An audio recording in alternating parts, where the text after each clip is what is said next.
नमस्कार दोस्तों, मैं हूं सुमित गोयल और मैं आपको पढ़ाने वाला हूं रीजनिंग, वो भी बैंक पीओ के लिए। और चाहे प्री हो चाहे मेंस हो, उन सभी एग्ज़ाम में आपकी क्या स्ट्रैटेजी होनी चाहिए रीजनिंग को लेकर के, ये मैं आपको इस वीडियो में बताऊंगा। साथ ही साथ एक पूरा का पूरा पेपर LICAAO का जो कि 5 मई 2019 5 मई 2019 को हुआ था, उसको हम सॉल्व करेंगे। साथियों, प्रॉब्लम क्या होती है कि जब आप एग्जाम देने जाते हो तो इसी पसोपेश में रहते हो कि पहले कौन सा क्वेश्चन करूँ, बाद में कौन सा क्वेश्चन करूँ। हमारे पास होते हैं 20 मिनट, ठीक बात है। IBPS PO, IBPS examining body जितने भी एग्जाम लेता है, चाहे वो IBPS PO हो, क्लर्क हो, SO हो, SBI के सारे पेपर, RBI के सारे पेपर, इंश्योरेंस के सारे पेपर, LIC के सारे पेपर, दिल्ली मेट्रो, जो भी एग्जाम, इनफैक्ट AVVNL का एग्जाम भी IBPS लेता है। तो जो भी एग्जाम IBPS लेता है वो सब में टाइम बाउंडेशन रखता है कि पर सब्जेक्ट आपको टाइम अलग से अलॉट होता है। तो उस टाइम को हमें कैसे मैनेज करना है ये देखें। तो पूरे के पूरे 35 क्वेश्चन जो इस एग्जाम में आए थे, मैं आपको अभी के भी सॉल्व कराऊंगा। फर्स्ट ऑफ ऑल, आपको जो प्रैक्टिस रफ पेपर रफ काम करने के लिए जो शीट मिलती है वो आपके पास होनी चाहिए। और हमें बहुत क्विकली, सपोज कीजिए हम जानते हैं कि रीजनिंग हमेशा 3rd नंबर पर आता है। सबसे पहले एग्जाम में आती है इंग्लिश, 30 क्वेश्चन 20 मिनट में करना है। फिर मैथमेटिक्स 35 क्वेश्चन 20 मिनट में करना है। और फिर 35 क्वेश्चन रीजनिंग के 30 मिनट में करना है। साथियों, तो सबसे पहले मुझे आधा मिनट, ध्यान रखें, आधा बल्कि आधे से लेकर 1 मिनट तक मुझे इन्वेस्ट करना है कि मुझे एग्जाम पेपर में क्या करना है और किस सीक्वेंस से करना है। ठीक बात है। सपोज मैं रीजनिंग पर पहुंच गया हूं और मेरे पास अब 20 मिनट है, तो ऊपर तो काउंटडाउन शुरू हो जाता है। सबसे पहले हम क्या करते हैं, देखिए, हमने देखा भाई पहला क्वेश्चन है 67 से 70। आप इसका प्लीज़ स्क्रीनशॉट ले लीजिए ताकि आपको आगे आसानी हो। ओके, तो मैंने देखा भैया पजल है और पैरेलल लाइन वाली पजल है, 14 लोग बैठे हैं, तो थोड़ी बड़ी साइज़ की लग रही है। तो मैं इसको लिख लेता हूँ कि ठीक है भैया पजल, ये मैंने यहाँ पर लिख लिया कहीं पर भी पजल्स, और ये मैंने लिख लिया 66 से 70, और मैंने यहाँ हिंट दे दिया पैरेलल लाइंस। ठीक बात है। तो अब मुझे मालूम पड़ गया, मैं इसको मतलब दिमाग में सेट कर लूँगा मैं इसको कैसे करूँगा। मैं भी आपको बताता हूँ। तो इस पर आधारित क्वेश्चन हैं जो मैं भी आपको सॉल्व कराऊंगा। फिर नेक्स्ट, जैसे सिलॉक्स है तो बहुत आसान होते हैं सिलॉक्स। तो हमें क्या करना है, 71 से 75 तक हमारे पास सिलॉक्स है। तो मैं सिलॉक्स को सबसे ऊपर ऊपर लिखूंगा क्योंकि सबसे जल्दी हो जाएंगे सिलॉक्स, या सेकंड ईजीएस्ट अर्लीस्ट हो सकते हैं। तो सिलॉक्स मैंने लिख दिए 71 से 75। ठीक बात है, चलिए गुड। फिर हम आगे आते हैं। तो मैंने देखा 76 से 78 भी एक पजल है, और ये रैंकिंग पजल है दोस्तों। तो रैंकिंग पजल आप जानते हो नॉर्मल पजल के मुकाबले ज़्यादा आसानी से होती है, जल्दी होती है क्योंकि छोटी होती है। तो मैंने लिख दिया यहाँ पर रैंकिंग पजल। ठीक है। नेक्स्ट है 79 से 81। ये भी रैंकिंग पजल या डायरेक्शन वाला टेस्ट है। ठीक है, तो ये डायरेक्शन पजल है जो है 79 से 81। ये सब लिखना मैंडेटरी है, तभी तो मैं इसको देख करके फटाफट एग्जाम में स्विच करूंगा मुझे कौन से नंबर क्वेश्चन पे जाना है। फिर इसके क्वेश्चंस हो गए। ठीक है, 82 से 85 ये तो बहुत आसान है क्योंकि 82 से 85 हम जानते हैं क्या है साथियों, इनइक्वालिटी है। तो 5 क्वेश्चन सिलॉक्स के और 4 क्वेश्चन इनइक्वालिटी की, हम बहुत जल्दी कर सकते हैं। चलिए नेक्स्ट आगे चलते। तो देखिए 86 से 90 एक पजल है, इसमें निश्चय संख्या, मतलब इसमें ये नहीं मालूम है कि कितने आदमी हैं, और अभी तक की सबसे बड़ी पजल मुझे यही लग रही है। तो मैं इसको सबसे नीचे लिखूंगा 86 से 90, क्योंकि अगर मुझे लास्ट में समय मिलेगा तो मैं ये करूंगा, अदरवाइज छोड़ दूंगा। नेक्स्ट, अच्छा ये इसके क्वेश्चन हो जाएंगे। गुड। 91 से 95 देखिए बिल्कुल सबसे छोटी पजल यही है, क्योंकि इसमें क्या है, कंटेंट यही है। यहाँ तक का तो मैटर केवल कॉमन इन्फॉर्मेशन है, उसके आगे के मैटर से हमें सॉल्व करना है। तो ये कैसी पजल होगी, इजी में लिख देता हूँ, इजी लेम्स का नाम दे देता हूँ इजी, और ये n number of infinite persons. तो ये है मेरे पास 91 से 95। क्लियर, ये मैंने लिख लिया, इसके क्वेश्चंस मैंने स्किप कर दिया। और फिर मेरे पास एक बॉक्स पजल है जो कि है 96 से 100 बॉक्स पजल। तो साथियों मैं ये पेपर आपके सामने ले आता हूँ, ये आप देख सकते हैं प्लीज़। ये मैंने इस तरह से लिखा है कि आपको दिखाई दे रहा है, ये थोड़ा सा प्रॉब्लम है। हाँ, अभी बिल्कुल साफ दिख रहा होगा आपको, ये क्लियरिटी आ गई है। ओके, तो मैंने थोड़ा बड़ा लिखा है ताकि आपको दिख सके, अदरवाइज आपने तो क्या करना है, कहीं पर भी आप शॉर्ट में लिख लीजिए, मुझे ये करना है। अब देखिए, अब मैं क्या करूँगा, सबसे ऊपर ही ऊपर आप देख सकते हैं मैंने लिखा है सिलॉक्स यहाँ पर। तो पहले सिलॉक्स अटेंड करूँगा, फिर इनइक्वालिटी अटेंड करूँगा। अब पजल्स में सबसे पहले मैं रैंकिंग पजल करूँगा, फिर मैं इजी वाली पजल या फिर डायरेक्शन वाली पजल करूँगा, फिर मैं इजी वाली पजल कर सकता हूँ, फिर मैं बॉक्स वाली पजल करूँगा, समय मिल गया तो पैरेलल लाइन, और सबसे लास्ट में मैं करूँगा n नंबर ऑफ पर्सन्स वाली पजल, क्योंकि ये जो मैंने 5वां 6वां नंबर दिया है सबसे बड़ी पजल है। देखिए होता क्या है, बेसिकली एग्जाम में अब बात ईगो पे ले लेता है स्टूडेंट कि अपना ईगो कि सर मेरे को तो आती है पजल, मैं तो करूँगा, मैं तो बहुत अच्छी प्रैक्टिस करके आया हूँ। बहुत अच्छी बात है, आपको करनी भी चाहिए, लेकिन ऐसा ना हो कि वो 20 मिनट में एक पजल करने के चक्कर में अपना ईगो, अपनी आइडेंटिटी प्रूव करने के चक्कर में आप पूरे के पूरे 20 मिनट केवल उस पजल में ख़राब कर दो, तो गई भैंस पानी में। आपको चाहिए मार्क्स। हम जानते हैं रूटीन में 4 नंबर से लेकर 8 नंबर तक आपको मिनिमम कट ऑफ चाहिए रीजनिंग केवल सब्जेक्ट पास करने के लिए, और मेरिट में आना है तो फिर तो भैया जितने मैक्सिमम नंबर ला सको अच्छी बात है। तो कई होनहार स्टूडेंट जो बिल्कुल बैंक पीओ की नौकरी के दावेदार होते हैं, वही प्रश्न नहीं कर पाते हैं, रीजनिंग की कट ऑफ नहीं निकाल पाते हैं, कारण कि वो बड़ी बड़ी पजल में उलझ करके रह जाते हैं। ऑलराइट, तो अब जब मेरे पास में ये क्वेश्चन लिखे हुए हैं, तो अब मैं किसी भी क्वेश्चन पे जाऊंगा, मैं सबसे पहले जाऊंगा 71 से 75 और मैं ये क्वेश्चन करने शुरू कर दूंगा। ठीक है दोस्तों, तो आते हैं 70। देखो मैं तो ये चूंकि आपको स्मार्ट बोर्ड पढ़ाऊँ तो इसमें स्लाइड बाय स्लाइड चल रहा है, अदरवाइज एग्जाम में क्या होगा, एग्जाम में तो आपको ईजिली स्विच कर सकते हो, 71 पर डायरेक्ट आ सकते हो जी। अब एक बार इनके ऑप्शन पढ़ने जरूरी है, क्योंकि कई बार क्या होता है, वैसे तो फिक्स 5 ऑप्शन होते हैं। पहला ऑप्शन तब करना है जब फर्स्ट वाला करेक्ट है, सेकंड वाला नहीं। दूसरा जब करना है जब सेकंड करेक्ट है, फर्स्ट वाला नहीं। तीसरा इधर और होता है, चौथा ना इधर और होता है, पांचवा बोथ होता है। पर एग्जामिनर क्या है, इनको बार बार चेंज करता रहता है। देखिए तो भैया फर्स्ट केवल फर्स्ट, सेकंड केवल सेकंड, आइदर और नाइदर और बोथ। इसका मतलब ये होगा कि मुझे अब कोई तकलीफ नहीं है, जो एज इट इज मुझे ऑप्शंस याद होते हैं वही के वही आए, जो सेट फॉर्मेट है एग्जामिनेशन के पास में। चलिए तो 71 देखते हैं। 71 पे आते हैं साथियों, डायग्राम बना लेते हैं। सभी ड्रेस कोड है, तो ये सभी ड्रेस को डी लिख देते हैं, सभी ड्रेस कोड है, ये मैंने लिख दिया, सभी ड्रेस कोड है, कोट है। केवल कुछ एक कोट जैकेट। देखिए जितने भी नए शब्द आपको दिखाई देते हैं उन सबको तुरंत इग्नोर कर दें। केवल वेवल कुछ नहीं होता है, कुछ एक नहीं होता, बस कुछ। ठीक है, ओनली अ फ्यू कोट्स नहीं, मतलब सम कोट्स आर जैकेट्स। कुछ कोट क्या है, जैकेट है, तो ये कुछ कोट है जैकेट।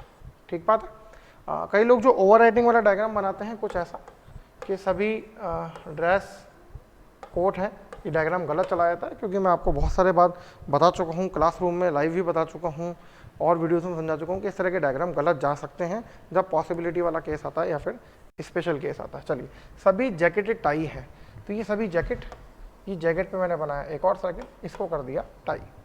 और कोई भी टाई जूता नहीं है, तो ये टाई पूरा लिख देता हूँ, टाई।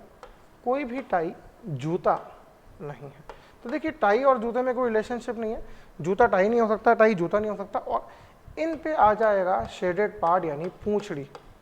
जी हाँ, तो ये हो गया पूरा का पूरा शेडेड पार्ट। तो हमारा डायग्राम बन चुका है, एक बार फिर चेक कर लेते हैं। सभी ड्रेस कोट है, कुछ कोट जैकेट है, सभी जैकेट टाई है, कोई टाई जूता नहीं। पहला 71 क्वेश्चन है हमारे पास में, ये शायद आपको दिख नहीं रहा होगा, तो मैं इसको थोड़ा ठीक कर देता हूँ। हाँ अभी दिख रहा होगा क्वेश्चन नंबर 71 जी। तो कम से कम कुछ कोट टाई है। देखें भैया ये कोट और ये टाई बिल्कुल मिलते हैं, तो कोट टाई से बिल्कुल टच हो रहा है, तो देखती सी बात है ही, तो कोई बात ही नहीं है, तो पहला वाला बिल्कुल हमारा सही जाएगा। दूसरा पढ़ते हैं, कोई जूता जैकेट नहीं है। देखिए ये रहा जूता और ये रहा जैकेट, बिल्कुल सही कह रहा है, कोई भी जूता जैकेट नहीं है। क्यों नहीं है, मैं आपको हीरो हीरोइन की कहानी बता चुका हूँ। ये है हीरो, ये है हीरोइन, जैकेट है हीरो, टाई है हीरोइन और जूता है विलेन। तो जूता बंदूक लेके आता है जैकेट को मारने के लिए, बीच में हीरोइन आ जाती है, टाई की नहीं इसे मारना है तो मेरी लाश पे से गुजरना पड़ेगा। अब विलेन चूंकि हीरोइन का बाप है तो हीरोइन को तो मार नहीं सकता, इसलिए वो उसको पार करके नहीं जा सकता। तो बिल्कुल सही है, कोई जूता जैकेट नहीं है। क्लियर है। इसको हम दूसरे एग्जाम्पल से अगर समझें तो बिल्कुल सिंपल है। मैंने किसी को कह दिया कि भैया आप मेरे घर में नहीं आओगे, तो जब मेरे घर में ही नहीं आओगे तो कमरे में कैसे आओगे। ठीक बात है। तो कोई भी जूता जैकेट तक नहीं जा सकता, ना ही कोई भी जैकेट जूते तक जा सकता है। तो पहला भी सही और दूसरा भी सही, इसका मतलब हम ऑप्शन नंबर 5 को मार्क कर देंगे एग्जाम में। ऑलराइट, सेकंड 72 देखते हैं। कुछ ड्रेस निश्चित रूप से, मैंने बताया ना जितने भी नए शब्द आते हैं इन सबको इग्नोर कर दीजिए। कुछ ड्रेस जूते नहीं हैं, ये हुआ साथियों फोर्थ टाइप का स्टेटमेंट। पहला होता है ऑल, दूसरा होता है सम, तीसरा होता है नो, फोर्थ होता है सम नॉट। तो हमेशा फोर्थ वाले का कंफ्यूजन हो तो फोर्थ वाले को हमेशा फर्स्ट वाले में कन्वर्ट करके पढ़ लो, फिर अपना आंसर रिवर्स कर लो। ये ट्रिक मैं आपको बता चुका हूँ। चलिए पढ़ते हैं। कुछ ड्रेस जूते नहीं हैं, ये ड्रेस है और ये जूते हैं। देखिए ड्रेस और जूते में कोई संबंध नहीं है, ना तो ड्रेस और जूते आपस में टच कर रहे हैं, ना ही ड्रेस और जूता आपस में कोई डंडा है। इसका मतलब इन दोनों को लेके हमें कोई जानकारी नहीं है, तो हम डायरेक्टली कहेंगे भैया कांट से, हम नहीं बता सकते क्या असलियत है। ओके, चलिए, सभी ड्रेस के टाई होने की संभावना है। संभावना वाले में क्या करते हैं आप जानते हैं, उसको पहले सिंपल में कन्वर्ट कर लीजिए। सिंपल का आंसर यस और नो आया तो संभावना रॉन्ग, और कांट से आया तो संभावना बिल्कुल सही। तो सभी ड्रेस टाई, इसको ऐसे पढ़ते हैं कि भाई सभी ड्रेस टाई है। क्या ये सही से क्या सभी ड्रेस टाई है? नहीं साहब, कांट से हम नहीं कह सकते सभी ड्रेस टाई है या नहीं है। तो सिंप्लीफाई हम क्या कहेंगे? सिंप्लीफाई हम कहेंगे कांट से। देखिए, ये तो हुआ नॉर्मल कंक्लूजन, और ये हुआ पॉसिबिलिटी, और ये हमारा जो हम फाइनल आंसर करेंगे। तो चूंकि जो पहला कंक्लूजन है वो तो नॉर्मल कंक्लूजन ही है, तो इसका फाइनल आंसर कांट से ही आएगा। लेकिन जो दूसरा कंक्लूजन है वो पॉसिबिलिटी वाला है, तो नॉर्मली मैं कह रहा हूँ, नॉर्मली मैं जिस चीज़ को कहूँगा कांट से, उसको मैं पॉसिबिलिटी में बिल्कुल सही कहूँगा, और फाइनली भी मैं उसको सही कहूँगा। तो देखिए, पहला वाला तो मेरा सही है, पहला वाला तो मेरा कांट से, और दूसरा वाला मेरा सही है, तो मुझे सेकेंड ऑप्शन एग्जाम में मार्क कर देना है। क्लियर है? चले, ये मैं आपको समझाते हुए कर रहा हूँ इसलिए समय है, अदरवाइज आप सबकी अपनी अपनी स्पीड है कि बच्चा कितना भी जल्दी कर सकता है। नेक्स्ट क्वेश्चन देखते हैं 73। केवल कुछ एक तूफान, तो केवल कुछ एक नहीं, सिंपल है। ये तूफान क्या है? टॉर्नेडो है। तूफान टॉर्नेडो, कुछ टॉर्नेडो बाढ़ है, ये कुछ टॉर्नेडो बाढ़ है। आप हिंदी में भी कर सकते हैं, इंग्लिश में भी कर सकते हैं, सब कुछ बाइलिंगुअल लिखा हुआ है। मैं खुद को जिस लैंग्वेज में कंफर्टेबल पाता हूँ उसको पकड़ लेता हूँ। सभी बाढ़ वर्षा है, तो ये सभी बाढ़ वर्षा है, ये मैंने लिख दिया भैया, सभी बाढ़ वर्षा है। क्लियर है? डायग्राम बन गया हमारा। पहला, कुछ वर्षा के तूफान होने की संभावना है, तो कि संभावना को भूल जाते हैं, सिंपल पढ़ते हैं कि कुछ वर्षा तूफान है कांट से, और हम जानते हैं कांट से की पॉसिबिलिटी हमेशा सही जाती है। तो पहला कंक्लूजन हमारा बिल्कुल सही है। कुछ तूफान बाढ़ है, ये रे तूफान ये रे बाढ़, कोई रिलेशनशिप नहीं है, हम कह देंगे कांट से, और हमारा आंसर आएगा फर्स्ट ऑप्शन, क्योंकि पहला वाला सही है और दूसरा सही नहीं जा रहा है। चलिए आगे बढ़ते हैं, 74 और 75 पर आते हैं। 74 और 75 पर जब हम आते हैं तो कोई पेज पुस्तक नहीं है, तो ये इसको बाद में बना लेंगे। सभी पुस्तकें उपन्यास है, तो ये सभी पुस्तकें उपन्यास है, ठीक बात है। और कुछ उपन्यास स्क्रिप्ट है, तो ये कुछ उपन्यास स्क्रिप्ट है। फिर कोई स्क्रिप्ट सिद्धांत नहीं है, ये कोई भी स्क्रिप्ट सिद्धांत नहीं है। इनके बीच में क्रॉस लगाएं तो अच्छी बात है, ना लगाएं तो भी कोई बात नहीं, क्योंकि डंडे का मतलब ही है, आपस में रिलेशनशिप नहीं है। और ये हो गई पूंछड़ी उपन्यास के साथ में। मैं आपको बता चुका हूँ, पूंछड़ी उसके साथ नहीं होती है जिसके साथ डंडा होता है। डंडा मतलब टोटल रेस्ट्रिक्शंस, पूंछड़ी मतलब कम रेस्ट्रिक्शंस। तो डंडा तो है स्क्रिप्ट के साथ में, पूंछड़ी है उपन्यास के साथ में। तो उपन्यास के साथ थोड़ी रेस्ट्रिक्शन रहेगी इसको सिद्धांत बनने में। और पहला, कोई पेज पुस्तक नहीं है, तो ये हम यहाँ लिख देते हैं भैया, कोई पेज पुस्तक नहीं है। तो देखिए क्रॉस जो है वो पेज और पुस्तक के बीच में है, ठीक बात है। तो डंडा जो है वो पुस्तक के साथ में है, ये शेडेड पार्ट पूंछड़ी बना है, मैं उपन्यास के साथ में बनाया, ठीक बात है। यानी कि पुस्तक पे तो 100% रेस्ट्रिक्शन है, और उपन्यास पे थोड़ी बहुत रेस्ट्रिक्शन है कि सारे के सारे उपन्यास पेज कभी नहीं हो सकता, राइट। चलिए 74 पढ़ते हैं। कुछ पेज स्क्रिप्ट है। अब भैया ये रहा पेज, ये रहा स्क्रिप्ट, दूर दूर तक कोई रिलेशनशिप नहीं है, ना तो टच कर रहे हैं, ना ही बीच में क्रॉस है, तो हम कह देंगे इसका आंसर क्या होगा? Can't say. तो पहला हो गया कांट से। दूसरा पढ़ते हैं, कोई स्क्रिप्ट पेज नहीं है। अब देखिए ये रहा स्क्रिप्ट, ये रहा पेज, ना तो यस है ना ही नो है, तो अगेन इसमें भी हम कहेंगे कांट से। जिस बात की हमें जानकारी ही नहीं है उसमें हम हमेशा कह देंगे कांट से। तो पहला भी कांट से और दूसरा भी कांट से। हम जानते हैं जब कांट से 2 बार आता है तो हमें आइदर और चेक करना होता है। आइदर और चेक करने के लिए 2 कंडीशंस होती है, पहला सिंपल आइदर और, दूसरा होता है स्पेशल केस ऑफ आइदर और। सिंपल आइदर और में हम 3 चीज चेक करते हैं। पहली चेक होगी 2 कांट से है, क्या दोनों सब्जेक्ट सेम है? पेज स्क्रिप्ट, स्क्रिप्ट पेज, जी हाँ, दोनों के दोनों सब्जेक्ट सेम है। ध्यान से समझ लीजिए, जो विद्यार्थी पहली बार देख रहे हो, पढ़ रहे हो, कि पहली चीज ये 2 कांट से आ चुके हैं, फर्स्ट सेकंड सब्जेक्ट सेम होने चाहिए, ये पेज और ये स्क्रिप्ट। अच्छा मैं सिद्धांत से इसको कंपेयर कर रहा था, ठीक है कोई बात नहीं। ये पेज और ये स्क्रिप्ट, और ये पेज और स्क्रिप्ट दोनों में रिलेशनशिप नहीं है, तो ये पेज और स्क्रिप्ट, ये पेज और स्क्रिप्ट, दोनों के सब्जेक्ट सेम है, बिल्कुल ठीक बात है। तो 2 बातें अभी तक हमारी चेक हो चुकी है। तीसरी बात जो हम चेक करते हैं, टाइप ऑफ कंक्लूजन। ये सेकंड टाइप और थर्ड टाइप का कंक्लूजन हो चाहिए। First type all, second type some, third type no, fourth type some not. तो ये सेकंड और थर्ड टाइप होने चाहिए, जी हाँ, कुछ और कोई नहीं, सेकंड और थर्ड, बिल्कुल सही है। इसका मतलब साथियों this is a case of either और, ये सामान्य केस ऑफ आइदर और है। हमें इसमें थर्ड ऑप्शन मार्क करना है, थर्ड ऑप्शन, कि या तो पहला वाला सही होगा या फिर दूसरा वाला सही होगा, या तो पेज स्क्रिप्ट होंगे या फिर पेज स्क्रिप्ट नहीं होंगे, दोनों के बीच की बात नहीं हो सकती है। चलिए 75, सभी पुस्तकें कभी भी सिद्धांत नहीं हो सकती। देखिए नेगेटिव पॉसिबिलिटी का केस है, नेगेटिव पॉसिबिलिटी। आप कहेंगे साहब पॉसिबिलिटी या संभावना तो लिखी नहीं, देखिए नहीं हो सकते का मतलब क्या है ना, कैन बी। कैन बी का मतलब क्या, कैन का मतलब होना, क्षमता होना, यानी हो सकना या फिर नहीं हो सकता। तो नेगेटिव पॉसिबिलिटी ध्यान रखें, हम आंसर निकालेंगे सिंपल पॉजिटिव। सिंपल पॉजिटिव की पॉसिबिलिटी सही होगी तो नेगेटिव गलत होगी, गलत होगी तो सही होगी। चलिए चेक कर लेते हैं। सभी पुस्तक सिद्धांत है भैया, ये रही पुस्तकें, ये रहे सिद्धांत। सिंपली मैं क्या कहूँगा भाई, कांट से। सिंपली क्या कहूँगा, कांट से। तो सिंपली जो मैं कहूँगा कांट से, उसकी पॉसिबिलिटी बिल्कुल सही हो जाएगी, और नेगेटिव पॉसिबिलिटी जो है उसकी साथियों गलत, रॉन्ग हो जाएगी। क्योंकि अगर पॉजिटिव पॉसिबिलिटी सही होगी तो नेगेटिव गलत होगी, और या फिर उसका उल्टा होगा। देखिए सिंपल सी बात समझते हैं, बोल रहा है भी सभी पुस्तकें सिद्धांत नहीं हो सकते। देखती सी बात है कि सारी की सारी पुस्तकों को आप सिद्धांत बना सकते हो, क्योंकि दोनों के बीच में कोई डायरेक्ट रिलेशनशिप नहीं है। हो ही हो जरूरी नहीं है, नहीं हो ये भी जरूरी नहीं, लेकिन हो भी सकते हैं और नहीं भी हो सकते हैं। ठीक बात है। तो ये बोल रहा है कभी भी नहीं हो सकते, ये बात तो झूठी है, क्योंकि वो हो सकते हैं। चलिए, सभी उपन्यास के सिद्धांत होने की संभावना है। सिंपल पढ़ते हैं, सभी उपन्यास सिद्धांत है, ये उपन्यास और ये सिद्धांत। देखिए अगर थोड़ा बहुत उपन्यास पर रेस्ट्रिक्शन है तो पेज होने के लिए है, सिद्धांत के लिए तो कोई रेस्ट्रिक्शन है ही नहीं। तो सभी उपन्यास सिद्धांत है। ऑल क्या लिखा है भैया, all novels are pages, all novels are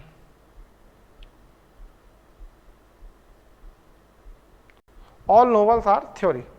सभी उपन्यास सिद्धांत है, all novels are theory. Kant से, और कांट से की पॉसिबिलिटी हमेशा सही चली जाती है। तो देखिए मेरा आंसर होगा ऑप्शन नंबर सेकंड, क्योंकि पहला तो गलत है और दूसरा सही है, तो आइदर और की तो प्रश्न ही पैदा नहीं होता। तो बिल्कुल करेक्ट। ठीक है साथियों, अब देखिए अब क्या होता है, अब मुझे ना बार बार माउस से कंप्यूटर स्क्रीन पे सर्च नहीं करना है एक्चुअल एग्जाम में। मैं जानता हूँ कि मैं सिलॉक्स के क्वेश्चन कर चुका हूँ, तो इन्हें मैं यहाँ से टिक कर देता हूँ, दैट्स इट। और वहाँ मुझे एग्जाम में दिख जाएगा, मार्क हुआ क्या भैया 71 से 75 अपन ने सॉल्व कर लिए।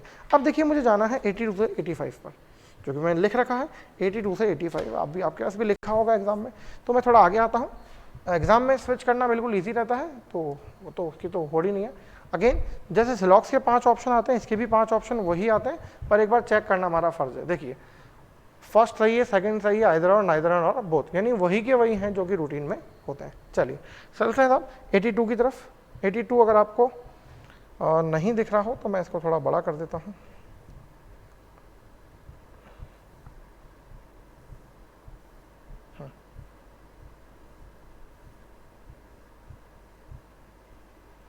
चलिए साहब, ये तो मतलब बहुत ही आसान प्रश्न होते हैं, हालांकि हमें इसको सिलॉक्स से पहले करना चाहिए था, पर हमने सीक्वेंस से चलने दिया, पहले सिलॉक्स आएगा, सिलॉक्स कर दिया। सिलॉक्स में डायग्राम बनाने की जरूरत होती है, इनमें तो बिना डायग्राम मन में ही आंसर निकाल सकते हो, पेपर पेन की जरूरत नहीं, डायरेक्ट ही आंसर मार्क कर सकते हैं। देखिए भैया 2 स्टेटमेंट दिए, HALP BAKY, इन दोनों में अगर मैं कॉमन देखूँ साथियों तो कॉमन है ए है इनका मीडिएटर, और ए है खुद बी के बराबर, और ए इधर एल के बराबर है। तो देखते हैं, बोल रहा है वाई जो है वो एच से बड़ा है। देखिए एच इधर है, वाई उधर है, तो हम क्या करते हैं, हम वाई को मान लेते हैं 10। क्या मान लेते हैं, वाई को 10। अच्छा चलिए, जो लोग पहली बार मेरे साथ जुड़ रहे हैं वो समझ ले, हम तो सिंपली कॉपी कर लेते हैं भैया, एच और वाई के बीच में रिलेशनशिप स्थापित करनी है ना। तो ए ये हो गया, ए बराबर के बराबर है वाई के, और इधर एच लिख देते हैं, एच छोटा है ए से। अब देखिए एच और वाई के बीच में क्या आ गए, एच और वाई के बीच में रिवर्स साइन आ गए, और रिवर्स साइन का मतलब हमेशा करता है क्या, कांट से। हम नहीं बता सकते, कोई भी रिलेशनशिप हम प्रूव नहीं कर सकते। ऑलराइट, चलिए दूसरा है के और पी। अब देखिए के इधर की पार्टी है और के उधर की पार्टी है और पी इधर की पार्टी है। तो अगेन हम इसको अगर डायग्राम बनाना चाहें तो बिल्कुल आसान है। ये मैंने लिखा ए बराबर है के, उधर से ए को एल के बराबर रखा और पी को इधर रखा और मुंह कर दिया पी की तरफ। तो देखिए पी बड़ा या बराबर होगा के, तो बिल्कुल सही है। सेकेंड वाला तो बिल्कुल सही जा रहा है, यही लिखा है कि भैया पी बड़ा या बराबर है के। वो जानबूझ के एग्जामिनर को शिफ्ट करता है, क्योंकि आपने बनाया है ऐसा पी लेफ्ट में के राइट में, उसने बनाया है पी राइट में और के लेफ्ट में, उससे क्या फर्क पड़ता है। तो पहला कांट से है और दूसरा सही है, तो मुझे जो ऑप्शन मार्क करना होगा वो होगा सेकेंड ऑप्शन। क्लियर है। चलिए नेक्स्ट क्वेश्चन देखते हैं भैया। GUY और FCTY, इन दोनों में अगर मैं कॉमन देखूँ तो कॉमन है दोस्तों y, और y चूंकि कोने पे है तो उनको मिलाकर एक डायग्राम भी कर सकता हूँ, पर मैं तो करूँ डायग्राम की ही जरूरत नहीं होती है, क्योंकि जो स्टूडेंट मेरे से पढ़ चुके हैं वो तो फटाफट वैसे ही कर देते हैं, जो नए साथ में जोड़ रहे हैं उनके लिए बता रहा हूँ। F और G, देखिए F इधर की पार्टी है, G इधर की पार्टी है, तो डायरेक्ट तो कुछ बता ही नहीं सकता हूँ, तो मैं सॉल्व करने की कोशिश करता हूँ। देखिए ये मैंने लिख दिया, G छोटा या बराबर है U के, U बराबर है Y के, y बराबर है t के, t से बड़ा या बराबर c है और c से बड़ा या बराबर f। अब देखिए g और f के बीच में एक जैसे सिंबल है, इसका मतलब या तो f बड़ा होगा g से या फिर f बराबर होगा g के। तो पहला वाला बराबर है हम नहीं बता सकते, दूसरा f बड़ा है ये भी हम नहीं बता सकते, लेकिन इसमें आइदर और लग जाएगा, क्योंकि या तो भैया f बड़ा होगा या फिर f बराबर होगा, तो आइदर और का केस बनेगा, हमें मार्क करना होगा थर्ड ऑप्शन। क्लियर है? चलिए अब उन दोस्तों के लिए, उन साथियों के लिए जो कि मेरे से पढ़ चुके हैं और उसे मन में ही करते हैं, बिल्कुल आसान है। चलिए भैया क्या करते हैं, h और y है तो कॉमन तो दोनों में a है, अगर मैं h को 10 मान लूँ तो a होगा कम से कम 11, कम से कम 11। और अगर a को मैं उठाकर यहाँ 11 रखता हूँ तो y देखिए, y 11 भी हो सकता है, y 10 भी हो सकता है, y 9 भी हो सकता है, जबकि h को तो मैं 10 मान ही चुका हूँ। All clear? h को तो मैं 10 मान ही चुका हूँ। अब a तो हो गया 11, a को अगर यहाँ 11 रखूँगा, मिनिमम 11 हो गया, 11 है तो y 11 भी हो सकता है, बराबर है 10 भी हो सकता है, छोटा भी हो सकता है, 9 भी हो सकता है, कुछ भी नहीं कह सकते, क्योंकि जो k है वो छोटा हो सकता है, तो y भी छोटा हो सकता है, देखती सी बात है। तो फिर मैं डिटरमाइन नहीं कर सकता, इसलिए मेरा आंसर आएगा कांट से। क्लियर है? चलिए k और p की बात करते हैं। तो देखिए k को मैं यहाँ रखता हूँ 10, तो a कम से कम 10 होगा, बराबर भी तो हो सकता है। अब मैं अगर उठाकर वापस यहाँ पे 10 रखूँगा तो l भी 10 होगा। अब p 10 भी हो सकता है और 11 भी हो सकता है, p 10 भी हो सकता है और 11 भी हो सकता है। तो देखती सी बात, अगर k को 10 रखूँगा तो p 10 या 11 या 12 हो सकता है, तो p बड़ा भी हो सकता है और p बराबर भी। इसी क्रम में अगर मैं यहाँ पर देखता हूँ तो दोनों में कॉमन है y को अगर मैं मान लेता हूँ 10, तो f जो है वो 10 या 11 कुछ भी हो सकता है, ठीक बात है। और y को अगर मैं मान लेता हूँ 10, तो जो g है वो g y के बराबर भी हो सकता है, y से छोटा भी हो सकता है। तो यानी 10 भी हो सकता है और 9 भी हो सकता है, लेकिन 11 को क्रॉस नहीं कर सकता है। इसका मतलब या तो f बड़ा होगा या फिर f इसके बराबर होगा। तो मेरा आंसर आएगा दोस्तों आइदर और। विशेष बात ध्यान रखें, एग्जामिनर का एक सेट पैटर्न है, वो 4 या 5 क्वेश्चन जो प्रीलिम्स एग्जाम में पूछता है इनइक्वालिटी में, उसमें एक आइदर और तो आता जाता है। बिल्कुल ऐसा फिक्स नहीं ऐसा होगा, पर टेंडेंसी है 10 में से 9 बार ऐसा पाया जाता है। चले अगला क्वेश्चन देखते हैं, 84।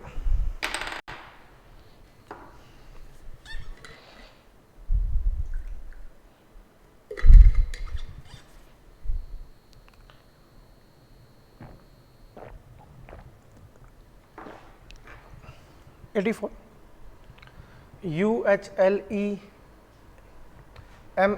तो साथ ये कॉमन है दोनों में, H मीडिएट है दोनों का H। पहला कंक्लूजन N और U को लेकर के है, दूसरा E और M को लेकर है। मैं N और U को पकड़ता हूँ, तो U इधर रहा और N उधर रहा। अगर मैं N को 10 मान लूँ, अगर मैं N को 10 मान लूँ तो H 10 भी हो सकता है और 11 भी हो सकता है, क्योंकि बड़ा या बराबर है। H को 10 रखूँगा तो भी 10 या 11, 11 रखूँगा तो 11 या 12। इसका मतलब अगर मैं N को 10 मानता हूँ तो U 10, 11 या 12 हो सकता है, 9 नहीं हो सकता है। इसका मतलब पहला वाला बिल्कुल सही है, या तो U बड़ा है या फिर U बराबर है। दूसरा बात करते हैं E और M की। देखिए E M को अगर मैं 10 रख दूँ तो H जो है 10 भी हो सकता है और 11 भी हो सकता है, और H को 10 या 11 कुछ भी रखूँ, H से बड़ा होगा E, तो इसका मतलब पक्की बात है M से भी बड़ा होगा E। तो ये बात तो गलत हो गई, ये बात गलत हो गई कि M बड़ा है। M बड़ा हो ही नहीं सकता, क्योंकि M की तरफ तो बड़े का साइन ही नहीं है, तो इम्पॉसिबल है, इसलिए डायरेक्ट ही रॉन्ग। तो हम एग्जाम में ऑप्शन मार्क करेंगे फर्स्ट ऑप्शन। नेक्स्ट JOUEGOAH, तो इनमें कॉमन देख लेते हैं। कॉमन है हमारे पास क्या J कॉमन है, O हमारे को कॉमन दिया गया, दोनों के बीच में मीडिएटर है O। J और H उधर की पार्टी है, J इधर की पार्टी है। J को अगर मैं 10 रखता हूँ तो O 10 और 11 कुछ भी हो सकता है। 10 और 11 रखूँगा तो जो H है वो भी 10 भी हो सकता है और 11 भी हो सकता है और 12 भी हो सकता है, क्योंकि A को ही तो कंपेयर करना है, A तो H के बराबर है। तो इसका मतलब बिल्कुल सही है, 9 नहीं आ रहा ना, इसलिए बिल्कुल सही है, या तो बड़ा होगा या फिर बराबर होगा, क्योंकि एक बार भी बड़े का साइन नहीं आया है J से H के बीच में। क्लियर है? चलिए नेक्स्ट है G और E को। तो देखिए मैं E को अगर 10 मान लूँ तो E से बड़ा है U, तो O एटलीस्ट 10 तो होगा ही होगा, सॉरी O एटलीस्ट 11 तो होगा ही होगा, क्योंकि एक बार U बड़ा हो चुका है तो मिनिमम 11 तो O को होना ही पड़ेगा। अब मैं जब 11 यहाँ रखूँगा तो G 11 तो होगा ही होगा, बराबर भी होगा तो 11 होगा, तो होगा तो बड़ा ही ना E से। तो मेरा ये सही बिल्कुल आंसर आ जाएगा और मेरा आंसर आएगा फिफ्थ ऑप्शन। क्लियर है दोस्तों? अब ये करने के बाद में मैं मेरी उसी शीट पर वापस ये इनइक्वालिटी भी टिक करूँगा, क्योंकि यही तो मुझे याद दिलाएगा कि मैं मेरा एग्जाम में समय कैसे बचाऊँ। ठीक बात है? मेरे हिसाब से भी आपको बिल्कुल साफ साफ दिखाई दे रहा होगा ये। अब आप देखेंगे तो मैंने यहाँ पर प्लीज़ यहाँ गौर कीजिएगा, क्या दिखाई पड़ रहा है? बिल्कुल राइट है। थोड़ा और साफ हो सकता है क्या? अभी अपने आप हो जाएगा साफ जी।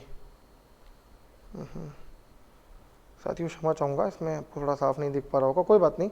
मैं बता देता हूँ कि फर्स्ट हमने मार्क किया था कि 76 से 78 वाली रैंकिंग पजल हम करेंगे, उसके बाद में हम डायरेक्शन पजल करेंगे, उसके बाद हम ईजी वाली पजल करेंगे, फिर बॉक्स वाली, और फिर समय बचेगा एग्जाम में तो पैरेलल और फिर n नंबर ऑफ पर्सन्स वाली पजल। तो फिलहाल तो हम क्या करते हैं, रैंकिंग पजल पाते हैं 76 से 78। तो 76 से 78 पे आते हैं साहब, बिल्कुल आसान है। 6 व्यक्ति PQR, हाँ आप प्लीज़ इसका स्क्रीनशॉट ले लीजिए, और स्क्रीनशॉट लेने के बाद में कॉपी जरूर कर लीजिएगा, है ना। या तो प्रिंट आउट निकाल के रखें, मोबाइल में कभी सेव ना करें, मोबाइल से कभी भी आपका डेटा उड़ सकता है, या फिर उड़ेगा नहीं तो कोई बात नहीं, इतना सारा डेटा इकट्ठा हो जाएगा तो याद आपको कैसे रहेगा कि कौन सा डेटा कहाँ पर है, तो समय आपका खर्च होता है उसको ढूंढने करने में। ठीक बात है। चलिए, अब तक अगर साथियों वीडियो लाइक नहीं करा है, फटाफट से वीडियो लाइक कर दो, और अगर अब तक हमारे चैनल को सब्सक्राइब नहीं करा है, फटाफट सब्सक्राइब कर लो, ताकि हमारे आने वाले जो भी अपडेट्स हैं वो आपसे बिल्कुल मिस ना हो, आपको टाइमली सभी अपडेट्स मिल जाए। तो 6 व्यक्ति हैं, PQRSTUV, यू तक है। सबसे पहले हम जानते हैं नेम ऑल होता है, तो ये PQRSTU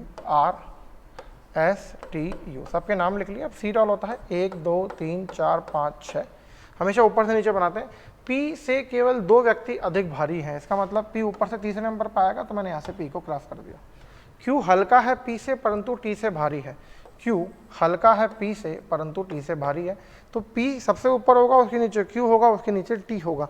अब मैं ये नहीं जानता हूँ कि P और Q के बीच में कोई और है या नहीं है, या Q और T के बीच में कोई और है नहीं, इसलिए इसको मैंने साइड में शॉर्ट नोट बना के लिख दिया।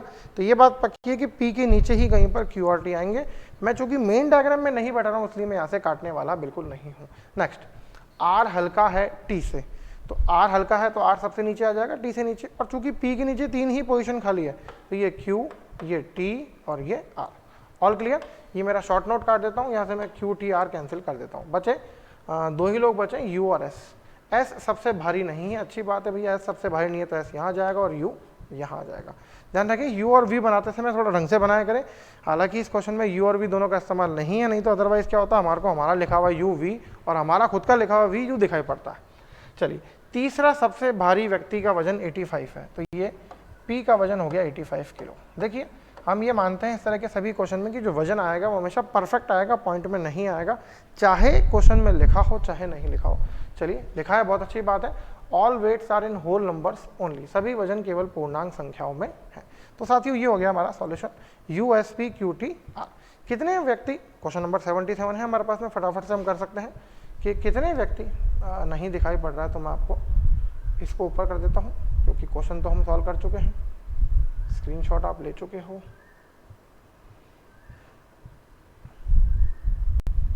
अब यस, आई होप आप बिल्कुल इजीली दिखाई पड़ रहा होगा। कितने व्यक्ति Q से हल्के हैं, तो भैया सभी Q से हल्के हैं, यानी 5 व्यक्ति Q से हल्के हैं, तो मैं ये मोर देन 3 वाला ऑप्शन कर देता हूँ, 3 से अधिक व्यक्ति। क्लियर है। अब चूंकि मैं एग्जाम में आप तो यहाँ पर देख पाएंगे, क्योंकि आप तो यहाँ सॉल्व करेंगे, अब मैं इसको अगली स्लाइड में कैसे लेके जाऊँ, तो मैं विद ड्यू रिस्पेक्ट इसको अगली स्लाइड में ले जाता हूँ, और वहीं पर हम इसको क्वेश्चन को सॉल्व कर लेंगे। मोर, कॉपी, पेस्ट। चलिए साहब, 2 और क्वेश्चन हमारे सामने हैं, क्योंकि रैंकिंग पजल हम जानते हैं 3 प्रश्नों के लिए ही आती है, और कभी कभार 2 प्रश्नों के लिए आती है। चलें साहब, तो देखें, तो यदि P और S के, अच्छा नहीं दिख रहा है तो मैं इसको थोड़ा बड़ा कर देता हूँ भैया।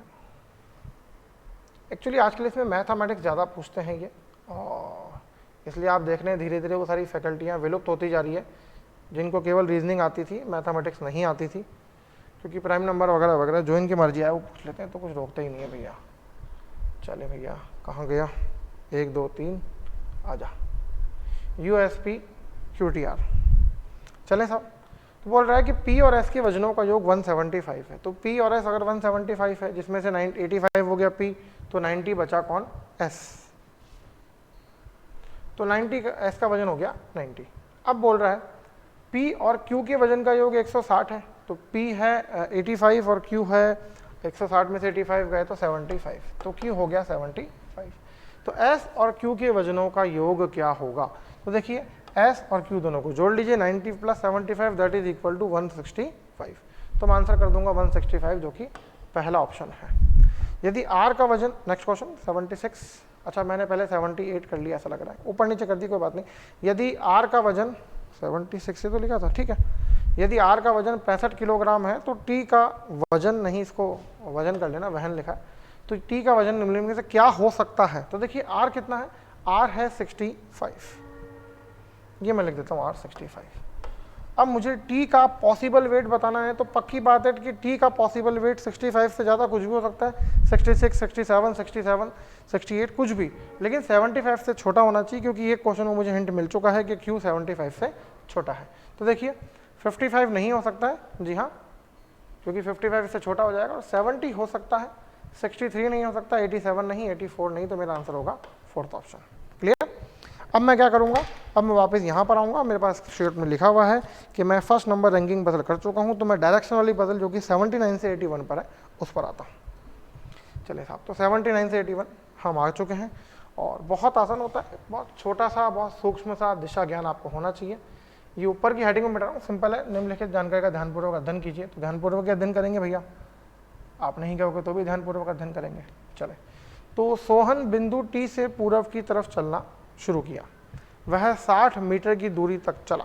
बहुत अच्छी बात है, बिंदु टी हम बना देते हैं, ये बिंदु टी हमने बना दिया यहाँ कहीं पर। इसने पूर्व दिशा की तरफ चलना शुरू किया और 60 मीटर की दूरी तक चला, तो ये हम यहाँ लिख देते हैं 60। मीटर लिखने की आवश्यकता नहीं है, 60 लिखना इनफ होगा।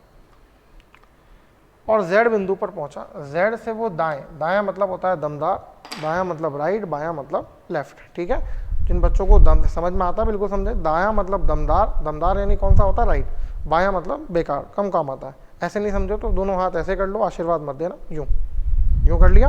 अब देखो ये इंग्लिश का स्मॉल लेटर बी बन रहा है, बी फॉर बायां, इंग्लिश का स्मॉल लेटर डी बन रहा है, डी फॉर दायां, बिल्कुल आसान है। ऑल राइट, तो डी दाएं मुड़ गया, दायां मतलब हमेशा होता है क्लॉकवाइज, और Z से दाईं ओर मुड़ा और 54 मीटर चल के आर पहुंचा। तो ये 54 थोड़ा सा मैं 60 से छोटा बनाने की कोशिश करूंगा, और मैं बनाता हूँ आर तक पहुंचा, आर से बाईं ओर मुड़ गया। अब देखिए यूं चल रहा है तो बायां मतलब इधर होगा, एंटी क्लॉकवाइज जाएगा, बाईं ओर मुड़ा और 50 मीटर चला और क्यू पर आकर रुक गया। तो ये 50 मीटर बना देता हूँ और ये क्यू पर आकर के रुक गया, ठीक बात है।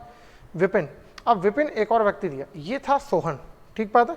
तो मैं इसको अलग रंग के पेन से लिख देता हूँ थोड़ा सा, तो इजी रहेगा, ये सोहन है, ठीक बात है भाई। चलिए विपिन, विपिन बिंदु पी पर खड़ा है, इसको मैं एक बार थोड़ा सा साइड में रख देता हूँ, ये इसको मैंने ऊपर सरका दिया। विपिन पी बिंदु पर खड़ा है, पश्चिम की ओर 30 मीटर दूरी तक चला, ये 30 मीटर दूरी तक चला भैया, और बिंदु जे पर पहुंच गया। देखिए आजकल क्या होता है, आजकल दो लोगों वाले एग्जाम में क्वेश्चन आते हैं कि एक कहीं से चलता है, कहीं से चलता है, और दोनों के बीच में आपको एक कॉमन पॉइंट दे देंगे, तो डबल आपसे डायग्राम बनाने की मेहनत करता है, परंतु उस डबल डायग्राम में छोटे छोटे डायग्राम बनते हैं। आप देखेंगे अगर सिंगल पर्सन डायग्राम आता है डायरेक्शन एंड डिस्टेंस में, तो 7, 8, 10 पॉइंट प्लेसेस दिए जाते हैं, इसमें केवल 4 दिए हैं। इसमें देखते हैं कितने दिए, पी से जे 30 है, वह पश्चिम की ओर 30 मीटर दूर तक चला और बिंदु जे पर पहुंचा, बाईं ओर मुड़ा, बाई मतलब एंटी क्लॉकवाइज, बाईं ओर मुड़ा और 54 मीटर दूरी पर चला। तो ये 54 मीटर दूरी बना देंगे और बिंदु क्यू पर पहुंच गया। तो बिल्कुल आसान है, ये 54 मीटर हमें लिख देते हैं। अब हम इन दोनों डायग्राम को मिक्स कर देते हैं, तो देखिए ये 54 मीटर से 54 मीटर वापस मैच हो जाएगा, क्यू के ऊपर 54 मीटर, ये आ गया जे, इसका मतलब जे, जेड और टी एक ही लाइन में, और जे से 30 मीटर इधर, जे से 30 मीटर इधर है हमारे पास में,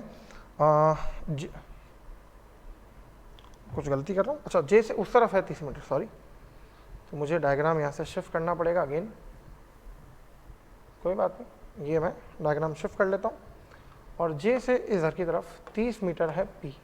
तो साथियों मेरा पूरा डायग्राम बन चुका है। ऑल राइट, एक बार डायग्राम बन गया, फिर भी आप, क्योंकि मुझे दिखता नहीं है इसमें से बिल्कुल प्रॉपर, इतनी नज़दीक से नहीं दिखाई पड़ता है, मैं एक बार फिर पढ़ लेता हूँ। Sohan starts moving from point T towards east, he walks for a distance of 60 meter and reaches point Z. Okay, from point Z he takes a right turn, that means clockwise, and walks for a distance of 54 meter to reach point R. From point R he takes a left turn, all right, again हो गया anti clockwise, walks for a distance of 50 meter and stops at point Q. Vipin की बात करते हैं, P पर खड़ा है, पश्चिम की ओर 30 मीटर गया, walks towards west for a distance of 30, reaches point left hand, 54 Q. All right, हमारा डायग्राम बिल्कुल सही है, और डायग्राम सही है तो आंसर बिल्कुल सही आएंगे। चेक कर लेना चाहिए, चेक करने में अपने को 20-25 सेकंड लगते हैं, परंतु फिर दोबारा मेहनत नहीं करनी पड़ती है। चलिए क्वेश्चंस पे आते हैं दोस्तों, मैं डायग्राम कॉपी कर देता हूँ। ओह,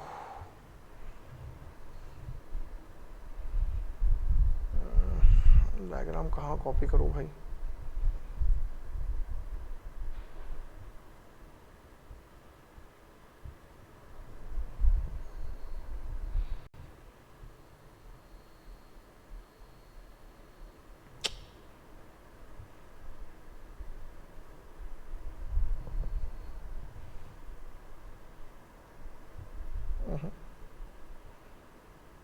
बिल्कुल, अब आ गया पकड़ में।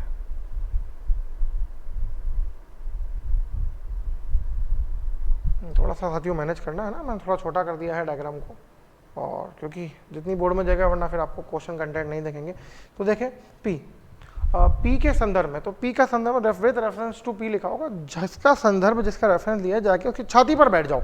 अब भैया जाकर के पी की छाती पर बैठ गए, ये पी की छाती पर बैठ गए, पी के संदर्भ में आर। अब अगर मैं पी से आर को देखता हूं तो ना तो मुझे वेस्ट में दिख रहा है और ना मुझे मेरे साउथ में दिख रहा है, वो दिख रहा है मुझे मेरे साउथ वेस्ट में। साउथ वेस्ट मतलब दक्षिण पश्चिम, तो साउथ वेस्ट देख लीजिए, ये रहा दक्षिण पश्चिम, यानी फोर्थ ऑप्शन हमारा सही चला जाएगा। पी और टी के बीच में कुल दूरी कितनी है? ये पी रहा, ये टी रहा, 30 और 60 90, ये 90 और 50 140, तो 140 मीटर।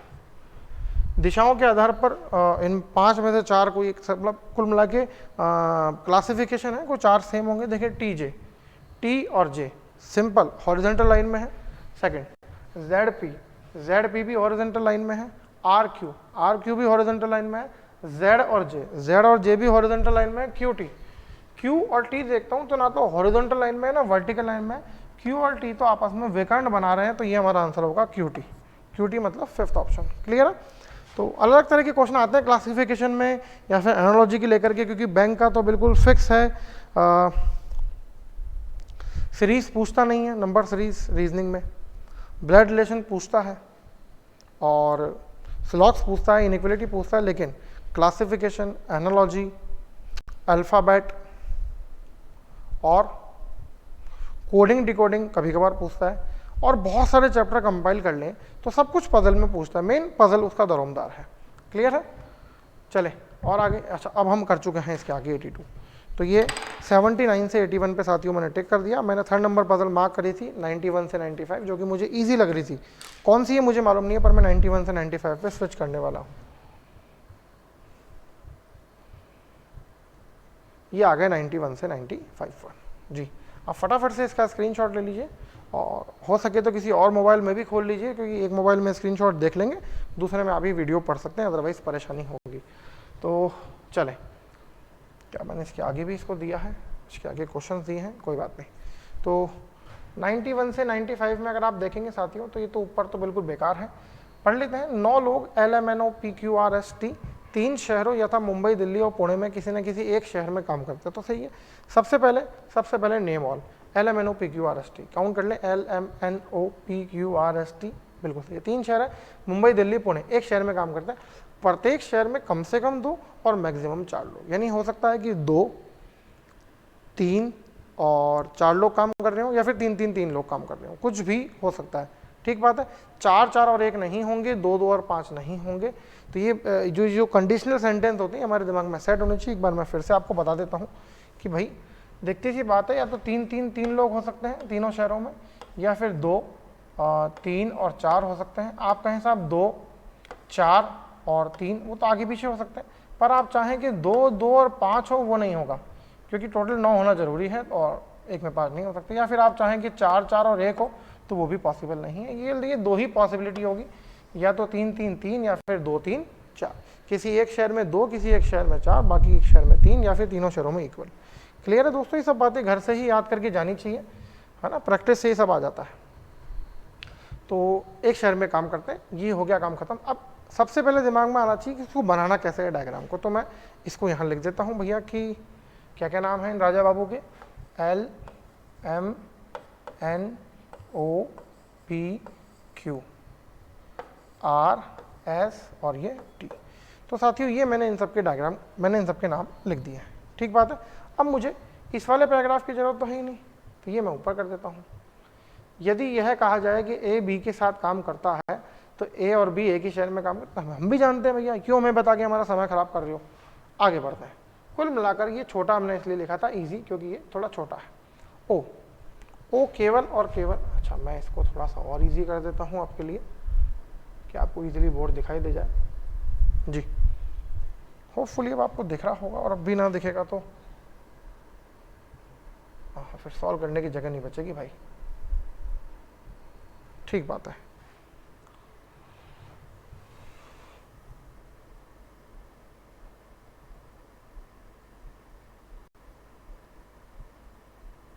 जी, ये मैंने डायग्राम बना दिया है और मैं लंबी लंबी लाइनें खींच देता हूँ। 9 लोग हैं, 1 2 3 4 5 6 7 8 9 10। यहाँ को नेगेटिव बात होगी तो लिख लूँगा, अदरवाइज मैं हमेशा की तरह कम से कम 4 पॉसिबिलिटी अपने, अच्छा 4 पॉसिबिलिटी की जरूरत ही नहीं पड़ेगी, छोटे छोटे ही हैं तो कोई बात नहीं, फिर भी मैं 4 पॉसिबिलिटी बना लेता हूँ। जब ज़रूरत पड़ेगी मैं उन्हें काम ले सकूँगा, तो बार बार के लिए मुझे नए नए डायग्राम नहीं बनाने पड़ेंगे। क्लियर? चलिए साहब, अब शहरों के नाम लिख लेते हैं। शहर है दिल्ली, मुंबई और कौन सा था भाई, दिल्ली, मुंबई, तीसरा शहर का नाम कौन सा था, पुणे, तीसरे शहर का नाम था पुणे। चलिए, तो ये मैं लिख देता हूं पुणे को PU। क्लियर है? ओ दिल्ली में केवल एस के साथ काम करता है, केवल, इसमें विशेष शब्द है साथियों, केवल। केवल का मतलब हुआ कि दिल्ली में 2 ही लोग काम करते हैं, O और S, और कोई काम नहीं करता है। तो मैं लिख देता हूं दिल्ली में O दिल्ली और S भी दिल्ली, और दिल्ली के लिए मैं यहाँ पर दिल्ली जी खत्म कर देता हूँ, यानी दिल्ली में 2 ही आदमी हैं। क्लियर है? अब इसका मतलब अगर एक में 2 आ गए तो जैसा मैंने आपको बताया था, या तो 3 होने चाहिए थे, या फिर 2 3 और 4। तो अगर एक में 2 आ गए तो किसी एक शहर में 3 होंगे और किसी एक शहर में 4 होंगे। केवल शब्द का यही फायदा है, अभी तक तो जो इन्फॉर्मेशन है वो यही है।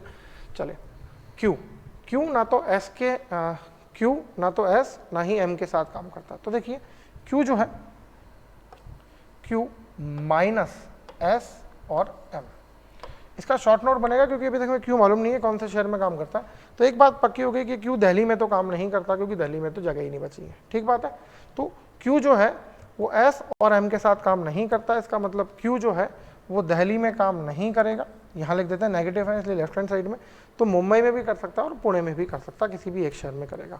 और क्यू एम के साथ भी काम नहीं करता है, इसका मतलब अगर ये काम करेगा पुणे में तो एम काम करेगा मुंबई में, और ये करेगा मुंबई में तो एम करेगा पुणे में। तो मैं ऐसा करता हूँ, 2 डायग्राम बना लेता हूँ, ये दिल्ली और ये भी दिल्ली। अब मुझे मालूम है एस के साथ नहीं करता है, तो क्यू जो होगा भैया या तो मुंबई में होगा या फिर पुणे में होगा। और इस लाइन में लिखा है कि एम के साथ भी नहीं करता, तो एम दिल्ली में तो हो नहीं सकता, क्योंकि दिल्ली तो आपने बंद कर दी है। अब अगर एम की बात करें तो एम होगा इस वाले डायग्राम के अकॉर्डिंग पुणे में, और इस वाले डायग्राम के अकॉर्डिंग मुंबई में। तो देखिए मैं क्या करूँगा, यहाँ से मैं 4 लोग बैठा चुका हूँ, इसकी दिल्ली वाली बात हो गई खत्म, ये सब एंड हो गया। एक मुंबई में आ गया, एक पुणे में आ गया। चले, मुंबई में ना तो टी ना एल काम करता है। अब भाई साहब मुंबई में एल भी काम नहीं करता और मुंबई में टी भी काम नहीं करता है, तो भैया दोनों मुंबई में काम नहीं करते तो दिल्ली में तो जा नहीं सकते, दिल्ली तो पहले ही बंद है। तो बचे कहाँ पर काम करने के लिए? जी हाँ, पुणे। तो एल भी पुणे में और टी भी पुणे में, ये टी पुणे और ये एल भी पुणे में। दोनों में से एक डायग्राम सही जा सकता है। एन उस शहर में काम नहीं करता है जिसमें एल काम करता है। अब भैया एल तो काम करता है पुणे में, तो एन किस में काम करेगा? एन काम करेगा मुंबई में। ठीक बात है। तो अब अगर एक बार मैं वापस निगाह डाल लूँ तो 1 2 3 पुणे हो चुके हैं, 1 2 3 और 1 2 मुंबई हो चुके हैं। ठीक बात है। तो या तो बचे हुए दोनों लोग मुंबई में आएंगे या फिर एक मुंबई और एक पुणे में आएगा, क्योंकि हमें मालूम नहीं है कि कहाँ पर कितने लोग हैं। आर ना तो एम ना ही एन के साथ काम करता, तो पहले यहाँ लिख देता हूँ R is not with M और एन। माइनस का मतलब है साथ में काम नहीं करना, एम और एन। तो देखिए एम कहाँ काम कर रहा है भैया? एम काम कर रहा है पुणे में, एन काम कर रहा है मुंबई में। अब बोल रहा है आर जो है ना तो पुणे में करेगा ना मुंबई में करेगा, तो बचा क्या? दिल्ली। तो दिल्ली तो पहले ही बंद है ना, इसका मतलब हमारा ये डायग्राम ही गलत हो गया। वापस समझ लीजिए, लिखा हुआ है कि आर ना तो एम के साथ काम करेगा ना एन के साथ काम करेगा। तो एम करता है पुणे में और एन करता है मुंबई में, तो ना तो आर पुणे में होगा ना आर मुंबई में होगा। तो पुणे और मुंबई के अलावा दिल्ली तो बचा, दिल्ली तो पहले ही बंद है ना, दिल्ली तो पहली लाइन में ही खत्म हो गया। तो इसका मतलब अगर मैं दिल्ली लिखूंगा तो डायग्राम गलत हो जाएगा, बिल्कुल सही है, डायग्राम गलत हो गया। यहाँ देखते हैं एम और एन के साथ काम नहीं करता मुंबई में, तो बचा क्या पुणे। तो जी हाँ, आर काम करेगा दोस्तों पुणे में। ये मैंने लिख दिया पुणे, पुणे के 4 लोग हुए, पुणे भी हो गया बंद, जो भी बचा होगा वो मुंबई में ही काम करेगा, बचा है पी। क्लियर है। अब देखिए एग्जामिनर क्या करता है, आपको कंफ्यूज करने के लिए कुछ लाइनें अतिरिक्त देता है। जैसे अगर मैं आपको अतिरिक्त लाइन दिखाऊं तो देखें, सबसे पहले अतिरिक्त लाइन थी ये, यदि यह कहा जाए वगैरह, पूरा का पूरा पैराग्राफ अतिरिक्त था। इसके बाद में अगर मैं और अतिरिक्त की बात करूं तो ये लाइन कि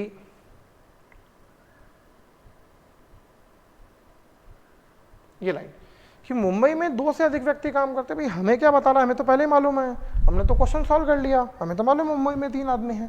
ऑलराइट, तो साथियों ये हो गया हमारा पूरा का पूरा डायग्राम। अब आप चाहें तो इसे ऐसे ही लिखा रहने दें, आप चाहें तो इसे शहर वाइज लिख लें, क्योंकि फिर अपने को क्वेश्चन भी सॉल्व करने हैं। तो मैं लिख लेता हूँ कि ये कहाँ जगह मिलेगी मुझे भैया, यहाँ जगह दे दो थोड़ी सी। तो ये लीजिए भैया, पुणे, पुणे, मुंबई और दिल्ली।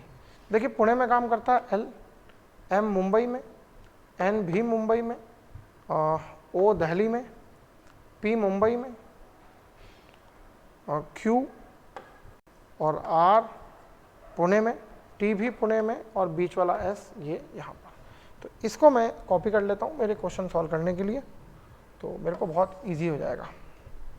हालांकि आपको एग्जाम में कॉपी नहीं करना पड़ेगा, क्योंकि आपके पास तो अपने पेपर में आप लिख ही लोगे, तो बस वहीं से देखना है।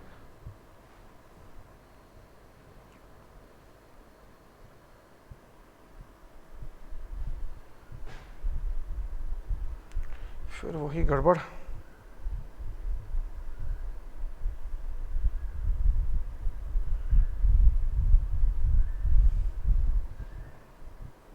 चले साहब, तो दी गई व्यवस्था के अनुसार कोई 4 एक मतलब कुल मिला के क्लासिफिकेशन हो गया भैया एन और पी।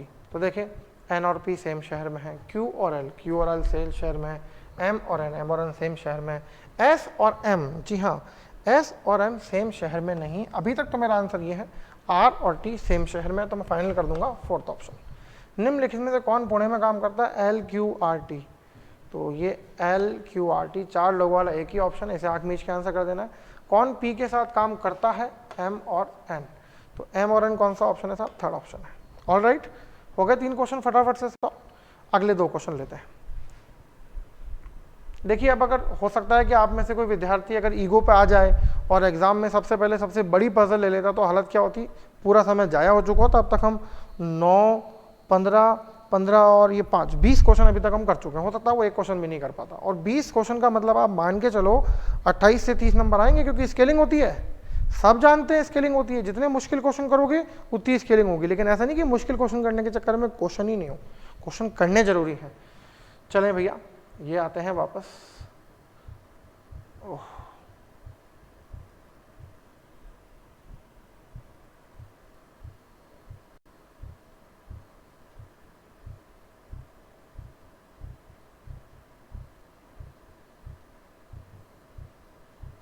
चलें भैया, दी गई व्यवस्था के अनुसार कौन सा कथन सत्य है। एल मुंबई में काम करता है, गलत। एल तो भैया पुणे में काम करता है, तो पहला वाला हम कर देते हैं गलत, ए हो गया गलत। P and T work in different cities, P और टी बिल्कुल सही है, क्योंकि पी काम करता है मुंबई में और टी काम करता है पुणे में। R work with both T and S, R work with both T and S wrong है, क्योंकि आर एस के साथ काम नहीं करता, भले ही टी के साथ भले ही काम करता हो, तो ये भी गलत। तो कौन सा सही किया दोस्तों, बी सही किया, तो 2nd ऑप्शन हो जाएगा केवल बी। नेक्स्ट 75, यदि व्यवस्था में ओ और आर को परस्पर परिवर्तित कर दें, पी और एस को परस्पर परिवर्तित कर दें, तो काम के शहरों को परिवर्तित करने के बाद ओ के साथ कौन ओ के साथ काम करता है। भैया दिखती सी बात है, ओ कोमा आर से परस्पर कन्वर्ट कर रहा हूँ, एक्सचेंज कर रहा हूँ, तो ये ओ की जगह काट के आर लिख देता हूँ और आर की जगह काट के ओ लिख देता हूँ। तो देखिए ओ के साथ जो काम करने वाले होंगे वो होंगे एल, क्यू या फिर टी। तो देखिए एल नहीं है, टी नहीं है, केवल एकमात्र है ओ। तो मेरा आंसर भी, सॉरी एक मात्र है Q, तो मेरा आंसर भी होगा Q।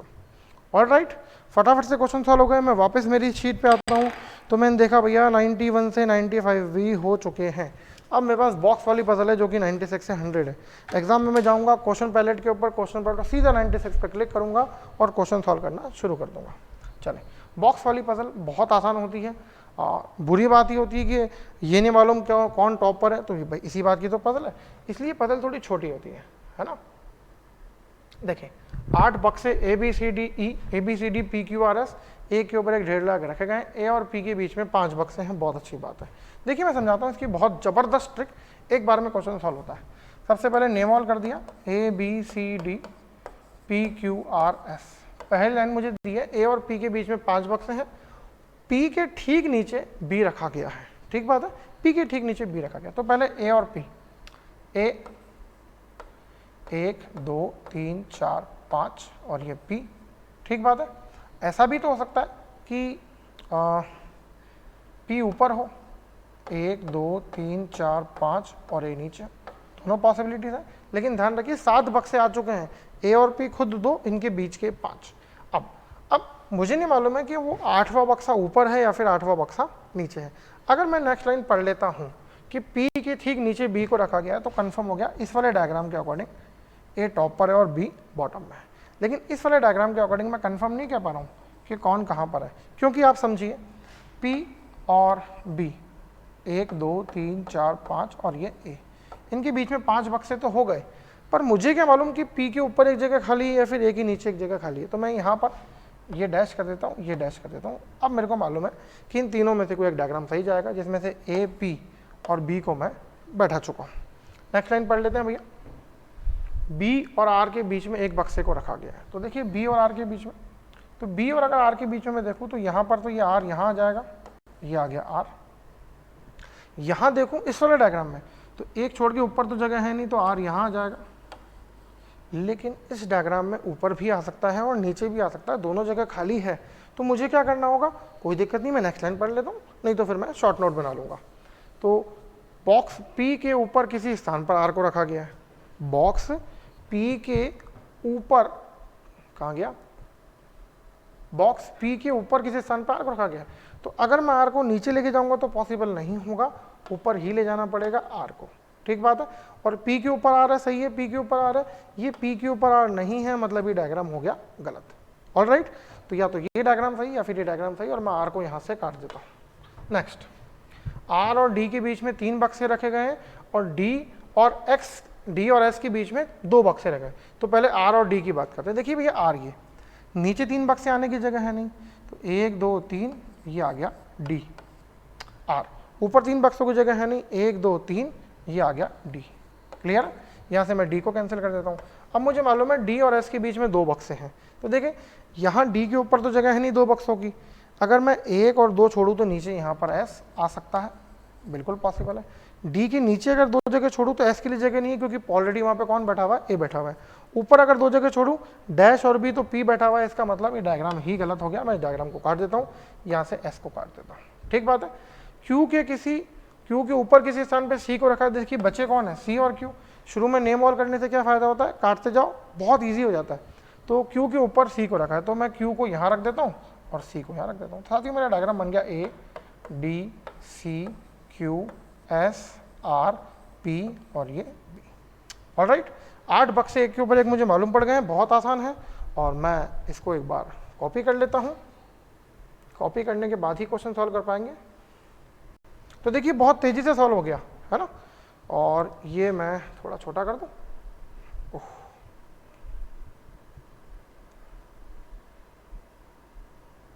ठीक बात है। अब ये पेस्ट आराम से हो सकता है यहाँ पर।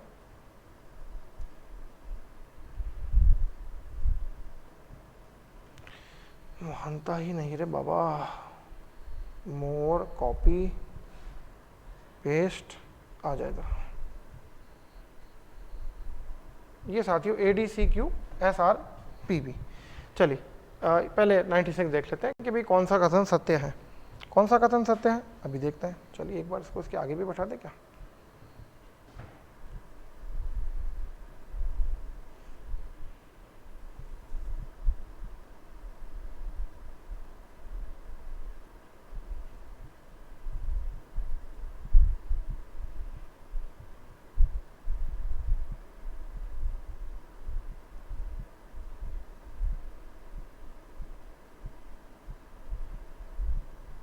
चलिए साहब, एक काम खत्म हुआ तो ये बैठा दिया। हाँ, दी गई व्यवस्था के अनुसार निम्नलिखित में से कौन सा कथन सत्य है?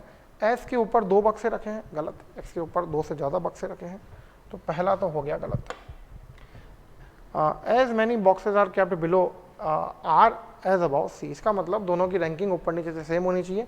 तो किस किस की बात कर रहा है? आर और सी की। देखिए आर नीचे से तीसरा है, सी भी ऊपर से तीसरा है, बिल्कुल ओके है, ये वाला बिल्कुल सही है। परंतु मुझे इसको सही मानने के बावजूद भी अभी सही करने की जल्दी नहीं करनी है, क्योंकि ये भी हो सकता है कि प्रश्न में 2 या 3 कथन सही चले जाएं, फिर बाद में ऑप्शन हो कि भैया पहला भी सही है, दूसरा भी सही है, तीसरा भी, मल्टीपल ऑप्शन एक साथ हो। क्यू और डी के बीच में कोई बॉक्स नहीं रखा है, झूठ बात है। देखिए क्यू और डी के बीच में सी रखा है, तो तीसरा हो गया गलत।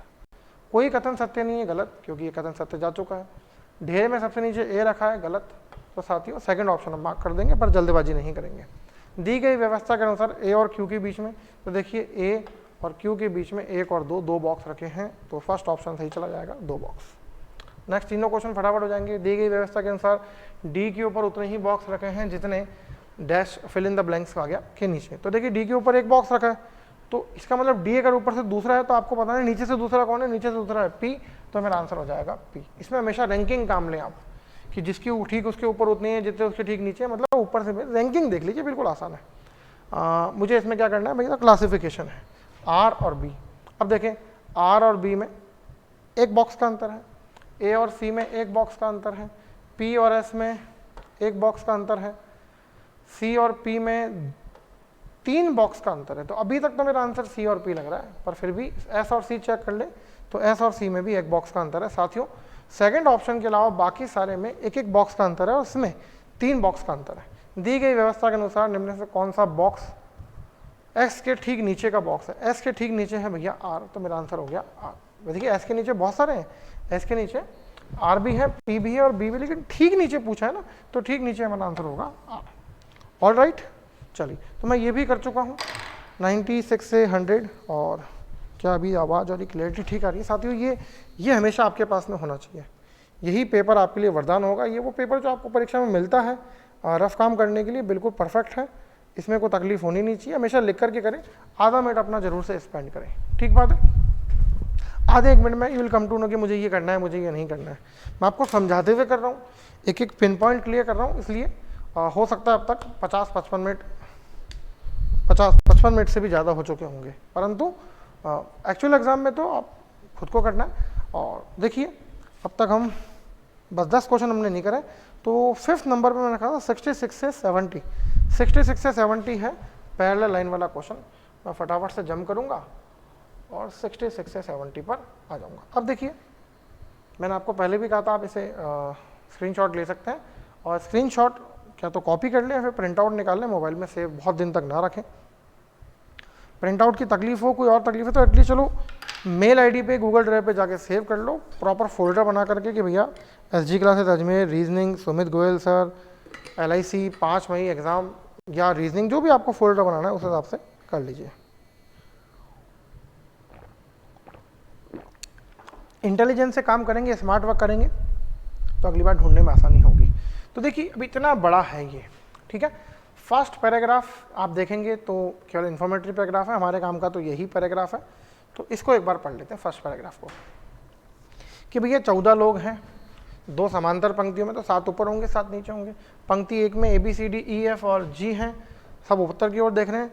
इसमें देखिए मैं हमेशा ये मानता हूँ कि जो पंक्ति 1 होगी वो ऊपर होगी और जो पंक्ति 2 होगी वो नीचे होगी। एक वाले 2 की तरफ देख रहे होंगे, 1 2 3 4 5 6 और ये 7, ये 7 आदमी हम ऐसे बैठा देंगे, दैट्स इट, ठीक है। 7 ऊपर और 7 नीचे, इससे ज़्यादा बनाने की जरूरत नहीं है। और दूसरी पंक्ति में JKLMNO तथा P बैठे हैं, तो A से G और J से P, ठीक है, A और J, परंतु आवश्यक नहीं इस क्रम में। इसके अलावा इनके लिए और कोई हिंट नहीं दिया, इनकी कोई क्वालिफिकेशन, कोई इनकी पसंद नहीं दी है, तो मैं इसको ऊपर कर देता हूँ। आप जानते हैं मैं किसी एक ही भाषा में आपको पढ़ा पाऊँगा, तो स्क्रीनशॉट आप ले लेंगे बच्चों, तो आसान रहेगा आपके लिए। तो पहली पंक्ति में है भैया मेरे पास में A B C D E F और G, J K L M N O और ये P। तो क्या मैंने सही लिखा है? A से G और J से P, बिल्कुल ठीक है। और ये साथियों मेरा पहला डायग्राम रहेगा, ठीक है, जरूरत पड़ेगी मैं दूसरा बनाऊंगा, मुझे और जरूरत पड़ेगी मैं तीसरा डायग्राम बनाऊंगा, लेकिन साथ में एक ही डायग्राम लेके चलूंगा, 1 2 3 4 5 6 और ये 7। सेफ साइड, बार बार ना सोचना पड़े, एक और डायग्राम 1 2 3 4 5 6 और ये 7। ध्यान रखें, ये रो 1 को नॉर्थ में दिखाए, साउथ में दिखाए, कहीं दिखाए, ईस्ट में दिखाए, साउथ ईस्ट में दिखाए, जो बोले उसको ऊपर रख दो, सेकंड वाली को नीचे रख दो। अगर आसान करना चाहते हो तो, कॉम्प्लिकेटेड करना चाहते हो, हजारों लोग पढ़ा रहे हैं, किसी से पढ़ लो, खुद ही अपने नोट से पास नहीं हो रहे भाई। जब वो खुद अपने नोट से पास नहीं हो रहे तो आप उनके नोट से, उनके तरीके से कैसे पास हो सकते हो, ये सोचो। सोचो भैया, बैंक पीओ बनना है, 40 45 50 हज़ार महीने की तनख्वाह चाहिए, उन अनाड़ी से पढ़ोगे कि जो अनाड़ी खुद ही अपने नोट से पास नहीं हो रहे हैं। मैं खुद बैंक पीओ में 10-11 बार, ध्यान नहीं मुझे कितनी बार, लगभग सारे बैंक मैंने छोड़े हैं, क्लर्क के तौर पे भी, पीओ के तौर पे भी, एसओ के तौर पे भी, स्केल सेकंड तक मैंने छोड़े हैं। पंजाब नेशनल बैंक तो मैं 3 बार छोड़ कर आया हूँ, छोड़ने से मतलब है ज्वाइन नहीं करा। ठीक है भैया, तो ये डायग्राम रहेगा। देखें, पंक्ति के किसी एक छोर पर सी बैठा है, अब वो छोर ये भी हो सकता है, ये भी हो सकता है, जिसका मुंह सी की ओर है उस व्यक्ति का एक पड़ोसी पी है। बहुत अच्छी बात है, तो मैं ऐसा करता हूँ, सी को या तो इस छोर पे मान लेता हूँ या फिर सी को इस छोर पे मान लेता हूँ, राइट। ये सी यहाँ से हो गया कैंसिल। जिसका मुख सी की ओर है वो पी का पड़ोसी है, सी का मुख इसकी ओर है, ये पी का पड़ोसी है, ये पी का पड़ोसी हो गया। आप देखेंगे तो अधिकतर ऐसा होता है एग्जाम में, हमेशा नहीं, अधिकतर ये दोनों डायग्राम मिरर इमेज जैसे बनते हैं।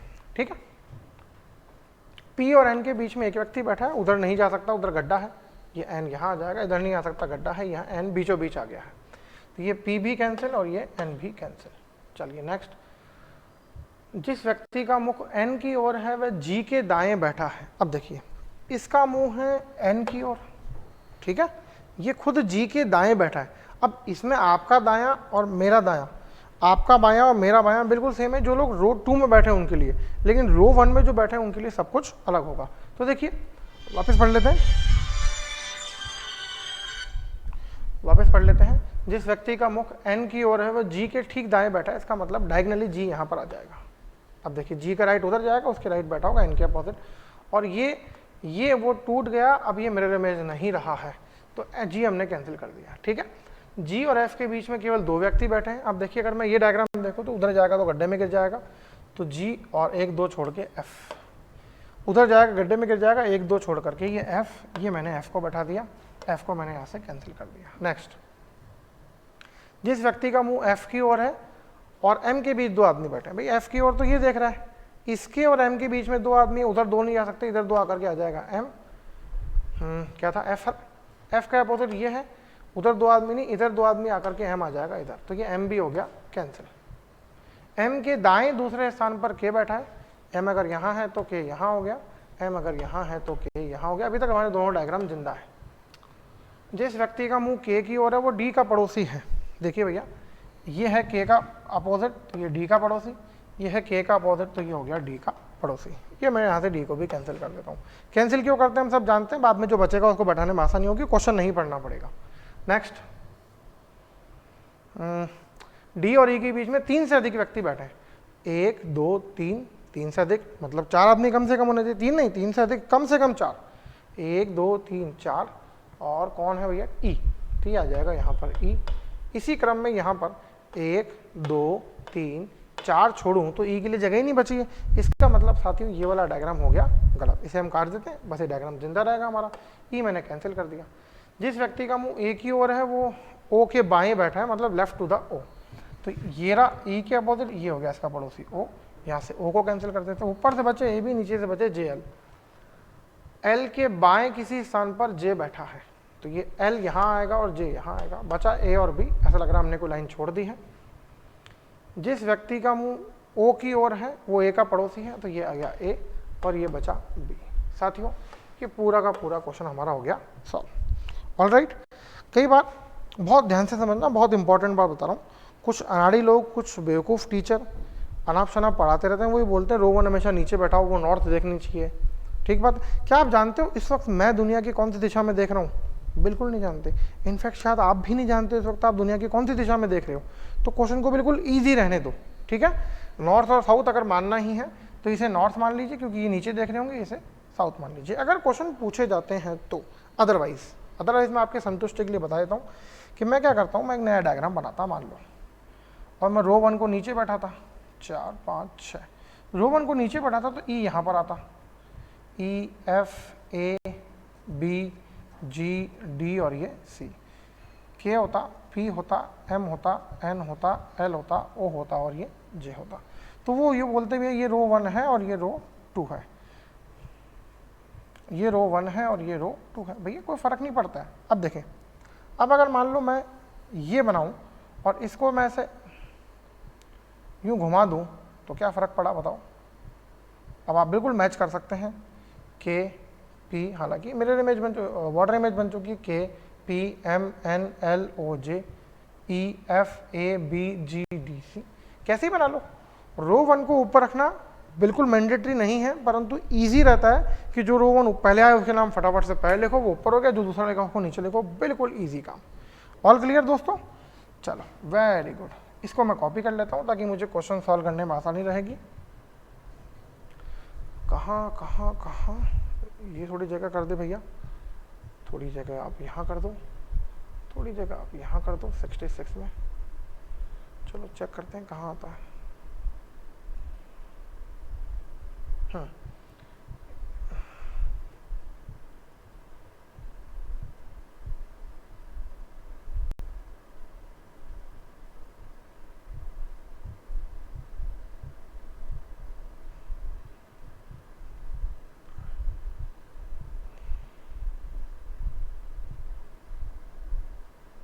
साथियों आशा करता हूँ आपको बहुत इजीली आपको क्वेश्चन दिख रहा होगा, सॉल्यूशन दिख रहा होगा।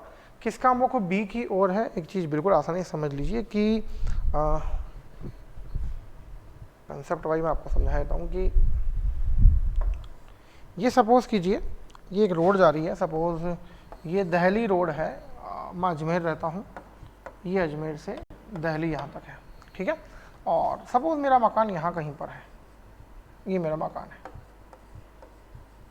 और अब मेरे से किसी ने पूछा कि भैया आपका मकान कहाँ है, तो मैंने कहा भैया एसपी ऑफिस के सामने है, जबकि एसपी ऑफिस यहाँ पर है। अब देखिए एसपी ऑफिस के ठीक सामने ये मकान, ठीक सामने नहीं, एसपी ऑफिस के सामने मकान है। जी हाँ, सामने होना और ठीक सामने होना दो अलग बातें होती हैं। तो एसपी ऑफिस के ठीक सामने तो ये जगह हुई, अदरवाइज ये जितना भी इलाका है ये सब एसपी ऑफिस के सामने ही तो कहलाएगा, कहलाएगा ना।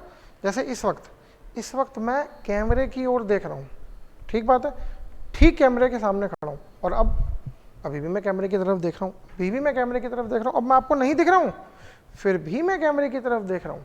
तो ठीक कैमरे के सामने तो ये बोर्ड है, और मैं अगर बोर्ड के सामने आ गया तो मैं ठीक कैमरे के सामने आ गया। बात समझ में आ गई होगी। तो ठीक सामने होना और सामने होना दो अलग अलग बातें होती हैं। स्टूडेंट इस पैरेलल लाइन वाले में कंफ्यूज होता है। तो बी की ओर है, तो देखिए बी एरा, तो सेकंड रो का कोई भी आदमी हो उसका मुंह, अब देखिए सब के सब है, इसने कहीं लिखा नहीं है कि ठीक सामने की तरफ, तो ठीक सामने होगा एन, तो मैं आंसर करूंगा एन, क्योंकि बाकी सबका मुंह भी बी की और सामने ही की तरफ है। देख लीजिए बाकी सब सेकंड रो के हैं। कौन सा कथन सत्य है, अगर कोई सत्य चला भी जाएगा तो भी हम सारे चेक करेंगे।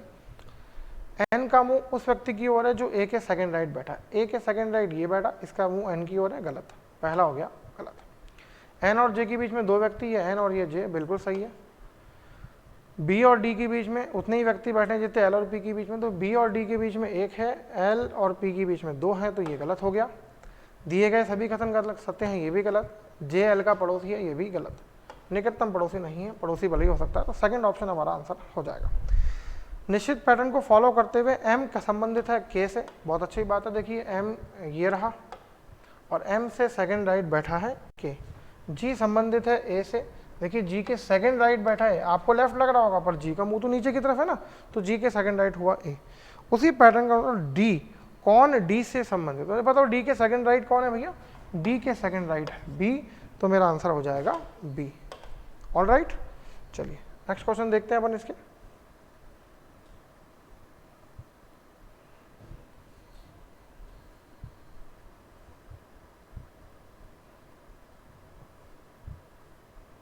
कॉपी नहीं हुआ आंसर अपना,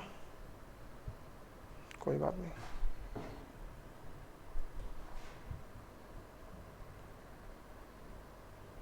जी हाँ, दी गई व्यवस्था वही 5 ग्रुप बनाते हैं। देखिए जनरली इसमें क्या होता है, पहले लाइन में किनारे वालों का ग्रुप बन जाता है, नॉर्मल प्रोसेस ही है। देख लेते हैं ई जे सी के, तो देखिए ई जे सी के, तो जे मुझे यहाँ पर दिख रहा है क्योंकि जे किनारे पर बैठा है। देखिए बाकी सब किनारे पर नहीं बैठे, ये डी बीच में बैठा है, ये पी बीचों बीच बैठा है, ये एल बीचों बीच है, ये ए बीचों बीच है, तो जे हो गया मेरा आंसर। तो पहले में ध्यान रखें, प्रैक्टिस करने से आ जाता है कि जो ये क्लासिफिकेशन वाले क्वेश्चन आते हैं, ऑड वन आउट वाले, ऑड मैन आउट वाले, उसमें कॉर्नर जनरली काम आता है। निम्नलिखित में से कौन के ठीक दाएं बैठा है? अब भैया के ठीक दाएं तो गड्ढा है, कोई है ही नहीं, तो नहीं है तो नन होगा ऐसा option, no one. No one मतलब नो वन, नन की फुल फॉर्म होती है no one, no one none, ऐसे बना है। ऑल राइट, मैं वापस मेरी शीट पे आता हूँ। ये 66 से 70 मैंने टिक कर दिया, गया पैरेलल लाइन हो चुका है। मैं समझता हूँ एग्जाम में इतना समय नहीं मिलता है, परंतु मेंस में बहुत समय मिलता है। मेंस में आप पूरा पूरा पेपर कर सकते हैं। 86 से 90 n नंबर ऑफ पर्सनस वाला क्वेश्चन। आ जाते हैं भैया आगे की तरफ, और हम फटाफट से क्वेश्चन पैलेट पे जाएंगे, जंप कर लेंगे 86 से 90 की तरफ।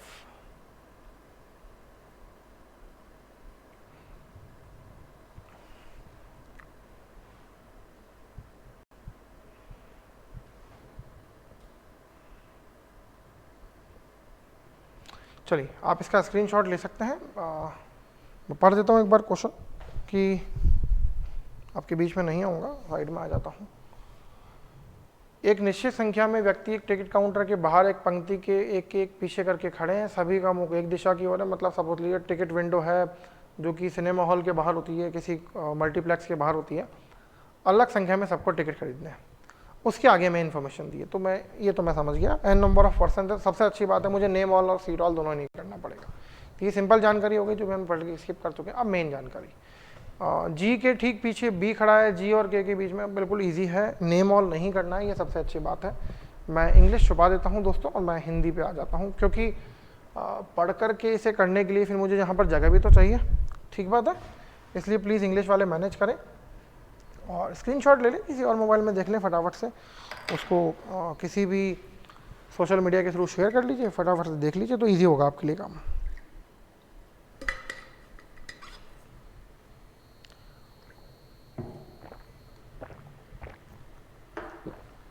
चलिए बहुत बढ़िया। जी के ठीक पीछे बी खड़ा है, मुझे तो और जगह चाहिए भैया, इतने में मेरा काम नहीं चलेगा।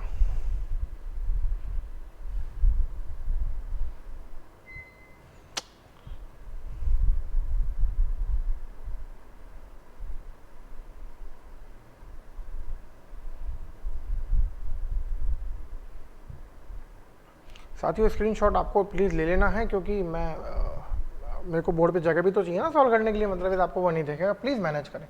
तो इंग्लिश दिख रही है, B is standing immediately behind G, G के ठीक पीछे बी खड़ा है, तो ये जी होगा, कहीं पर भी हो सकता है, जी के ठीक पीछे बी होगा। इसका मतलब मैंने इनके बीच में कुछ भी डैश नहीं लगाया, जैसे रैंकिंग पजल में करते हैं, एक्चुअली रैंकिंग पजल ही है। जी और के बीच में 3 व्यक्ति खड़े हैं, बहुत अच्छी बात है, 3 व्यक्ति जी के आगे भी हो सकते हैं और पीछे भी हो सकते हैं।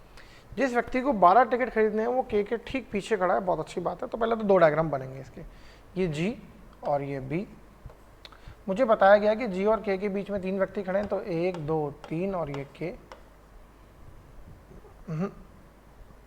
गड़बड़ हो जाएगी, थोड़ी जगह चाहिए मुझे। 1 2 3 और ये के, और एक बी, 2 3 कोई भी हो सकता है, और ये के, ठीक बात है। जिस व्यक्ति को 12 टिकट खरीदने हैं वो के ठीक पीछे खड़ा है, तो के इन सब का मुंह मान लीजिए, टिकट विंडो इधर है, टिकट काउंटर ऊपर की तरफ है, तो ये 12 टिकट खरीदने वाला व्यक्ति इधर आ गया और ये 12 टिकट खरीदने वाला व्यक्ति इधर आ गया। ऑलराइट, एम और जिस व्यक्ति को 12 टिकट खरीदने हैं उसके बीच में 3 व्यक्ति खड़े हैं, एम और 12 टिकट वाले के बीच में। देखिए 12 1 2 3, अगर आगे की तरफ जाऊँ तो एक के 2 डैश खाली पड़े हैं और फिर एम नहीं आ सकता क्योंकि वहाँ ऑलरेडी बी बैठा है, तो ये 1 2 3 और ये हो गया एम।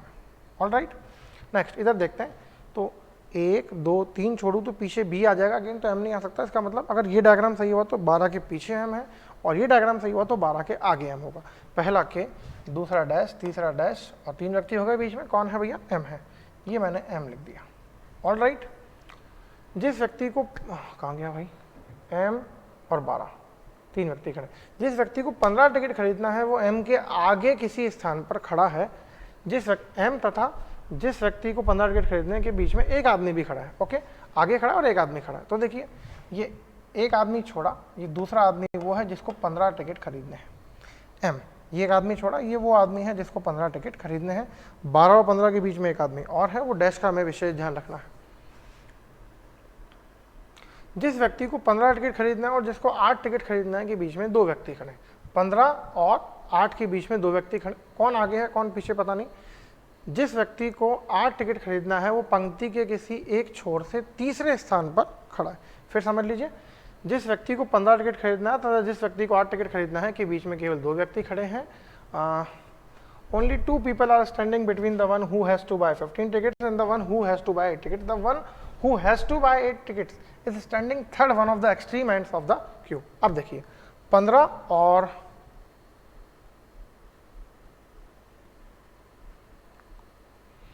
8, मैं इसको निशान लगा देता हूँ यार, ये बड़ा गड़बड़ कर रहा है, मेरे को तो भुला रहा है।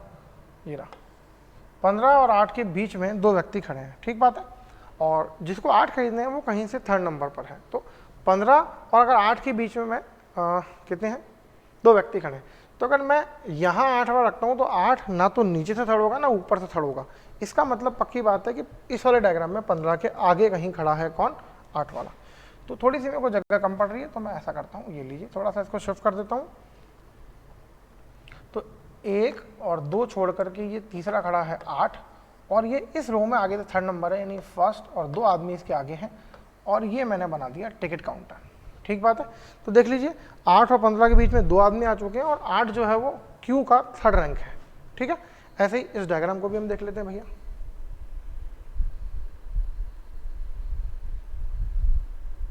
अब देखिए 15 और 8 के बीच में 2 आदमी हैं, तो ऊपर जाऊंगा तो ऊपर से क्यू थर्ड नहीं होगा।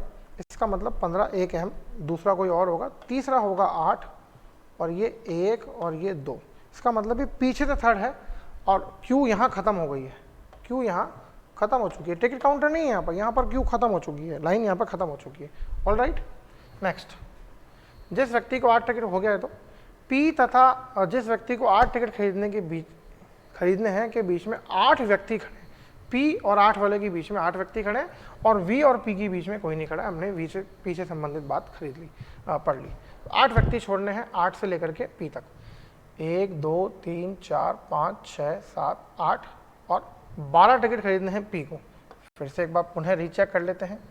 1 2 3 4 5 6 7 8 पी, बिल्कुल ठीक है, क्योंकि 8 टिकट और पी के बीच में, 8 और पी के बीच में बिल्कुल ठीक है कि 8 व्यक्ति खड़े हैं, ठीक है।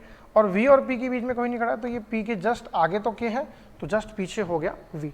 यहाँ से चलते हैं 1 2 एम 3 4 5 6 7 8 और यहाँ आएगा पी और पी के ठीक पीछे आ जाएगा वी, क्योंकि आगे की जगह नहीं है। पी और वी के बीच में 3 टिकट का अंतर है, पी और वी के बीच में 3 टिकट का अंतर है। अब अगर मैं देखूँ तो मुझे यहाँ पी की टिकट पता ही नहीं है, तो मैं कैसे बता दूँ 3 टिकट का अंतर है। इसका मतलब हुआ कि इस डायग्राम के गलत जाने के चांसेस हैं, गलत है नहीं अभी, ये गलत जाने के चांसेस हैं। यहाँ देखूँ तो 12 टिकट में 3 जोड़े पे 15 टिकट आता, तो 15 तो वी खरीदेगा नहीं, क्योंकि क्वेश्चन की स्टार्टिंग में लिखा हुआ सबको अलग अलग टिकट खरीदना है, तो वी खरीदेगा, इसका मतलब 9 टिकट, ठीक है। और यहाँ मैंने 3 का अंतर लिख दिया है, कौन ज़्यादा कौन कम मैं नहीं जानता। एक्स और वी के बीच में 4 व्यक्ति खड़े हैं, एक्स और वी के बीच केवल 4 व्यक्ति खड़े हैं। देखिए 1 2 3 4, अगर मैं वी के आगे की तरफ जाऊं तो एम आ जाएगा 4 छोड़ के, पी के डैश डैश एम आ गया, इसका मतलब आगे नहीं है, पीछे होगा। 1 2 जी, पहला डैश, दूसरा जी, तीसरा बी, चौथा डैश और 5वां होगा एक्स। ऑल राइट, यहाँ अगर मैं देखूँ तो पीछे अगर मैं छोड़ूँ तो 1 2 3 4 पीछे भी एक्स आ सकता है, और अगर मैं आगे की तरफ छोड़ूँ तो 1 2 3 4 आगे भी एक्स आ सकता है, कोई विशेष बात नहीं है। परंतु फिलहाल मैं इस डायग्राम को सही नहीं मान रहा हूँ, और चूंकि मैं इसको सही नहीं मान रहा हूँ तो मैं इसको गलत भी नहीं मान रहा हूँ। क्यों? मैं इसके 2 डायग्राम करने में भी इंटरेस्टेड नहीं हूँ। तो मैं क्या करता हूँ, मैं इस लाइन को थोड़ा सा ध्यान रख लेता हूँ कि भैया एक्स और वी के बीच में 4 आदमी हैं, ठीक है। इसका मैंने शॉर्ट नोट बना लिया। पंक्ति के किसी छोर पे एक्स खड़ा है, लो भैया अब आ गई बात सामने। ये पंक्ति का छोर इस डायग्राम के अकॉर्डिंग तो खत्म और ये टिकट विंडो हो गई। अब अगर हम देखें v को, अब अगर मैं 4 आदमी इसके छोड़ाऊँ, 1 2 3 4 और v यहाँ एक्स यहाँ लाता हूँ, पंक्ति का छोड़ तो मैं तो आगे छोड़ा देता हूँ, 1 2 3 4 और ये एक्स और ये टिकट काउंटर। हो सकता है ये डायग्राम भी सही चला जाए, पर अभी तक मैं इसके फेवर में बिल्कुल भी नहीं हूँ। ऑल राइट, x और k के बीच व्यक्तियों की संख्या, ये तो हो गया खत्म। x और k के बीच व्यक्तियों की संख्या और k और 20 के बीच व्यक्तियों की संख्या बराबर है और x को 20 टिकट नहीं खरीदने हैं। ओके, तो देखिए x और k के बीच में और k और 20 के बीच में, तो देखिए x ये रहा और k ये रहा, ठीक बात है। x और k 1 2 3 4 5 6, 1 2 3 4 5 6, 6 आदमी हैं x और k के बीच में, तो 6 ही होंगे x और k और 20 के बीच में, तो वो नीचे नहीं आएंगे क्योंकि x को 20 नहीं खरीदना है, ठीक है, तो ऊपर जाएंगे। 1 2 3 4 5 6, 1 2 3 4, 1 2 3 4 5, ये 8 के जस्ट पीछे खड़ा होगा 20 टिकट वाला, ये मैंने लिख दिया। अब अगर मैं इस डायग्राम की बात करूं तो भैया x और k के बीच में 1 2 3 4 5, 5 लोग खड़े, और अगर 5 लोग ऊपर नहीं जाएंगे वापस, 5 लोग k और 20 के बीच में 5 लोग होंगे तो x 20 हो जाएगा, जो कि क्वेश्चन में मना कर रखा है। 1 2 3 4 5, 5 छोड़ेंगे तो यहाँ आएगा 20 टिकट खरीदने वाला। ओके दोस्तों, तो अब मेरे सामने दो डायग्राम हैं और दोनों डायग्राम मुझे बिल्कुल सही लग रहे हैं, दोनों में कोई तकलीफ नहीं है। हालांकि मुझे थोड़ा कम पसंद आ रहा है, ये मुझे थोड़ा ज़्यादा पसंद आ रहा है क्योंकि मुझे यहाँ टिकट की संख्या मालूम है। एक बार ऐसा करते हैं, दोनों डायग्राम को सही मानते हैं, दोनों की टोटलिंग कर लेते हैं। 1 2 3 4 5 6 7 8 9 10 11 12 13 14 15 16 17 18, 18 लोग इस पंक्ति में खड़े हैं। एक बार फिर से चेक कर लेते हैं। 1 2 3 4 5 6 7 8 9 10 11 12 13 14 15 16 17 18, जी हाँ 18 लोग इस पंक्ति में इसके अकॉर्डिंग खड़े हैं। यहाँ अगर हम देखें तो 1 2 3 4 5 6 7 8 9 10 11 12 13 14 15 16, इसके अकॉर्डिंग 16 व्यक्ति इस पंक्ति में खड़े हैं। ऑलराइट साथियों, दोनों डायग्राम हमारे साथ लेके चलने पड़ेंगे। और जैसे मुझे खुद को लग रहा है कि हाँ हो सकता है मेरे से वो गलती हुई हो, गलती क्या कि मैंने कोई लाइन तो मिस नहीं कर दी, तो मैं इसको इत्मीनान से पढ़ लेता हूँ, चेक कर लेता हूँ। जी के ठीक पीछे बी खड़ा है, जी के ठीक पीछे बी खड़ा है। ओके, जी और के बीच में 3 लोग हैं, 1 2 3 के, 1 2 3 के। ओके, जिस व्यक्ति को 12, वो के ठीक पीछे खड़ा है, के ठीक पीछे 12, के ठीक पीछे 12। एम और 12 के बीच में 3 आदमी हैं, तो 1 2 3 एम 12, 1 2 3 ऊपर नीचे, 1 2 3 एम 12, ठीक है। 15 जिसको टिकट खरीदने हैं वो एम के आगे किसी स्थान पर खड़ा है और उनके बीच में एक व्यक्ति खड़ा है, M dash 15, M dash 15। All right, कहाँ गया, ये रहा। जिस व्यक्ति को 15 टिकट और 8 टिकट खरीदने के बीच में 2 व्यक्ति खड़े हैं, 15 1 2 छोड़ के 1 2, ओहो ठीक है, 15 ये वाला होगा, 1 2 छोड़ के 8 आ गया, और किसी छोर से तीसरा है तो इस छोर से तीसरा हो गया, ठीक है। फिर 15 1 2 8 आ गया, उस छोर से हो गया 8वां, और उस छोर से हो गया तीसरा। ऑल राइट, ये मुझे इससे और भी नहीं दिख रहे हैं यार, तो प्रॉब्लम है, और नज़दीक जाता हूँ तो दिखते नहीं है। कौन सा नंबर क्वेश्चन है भैया?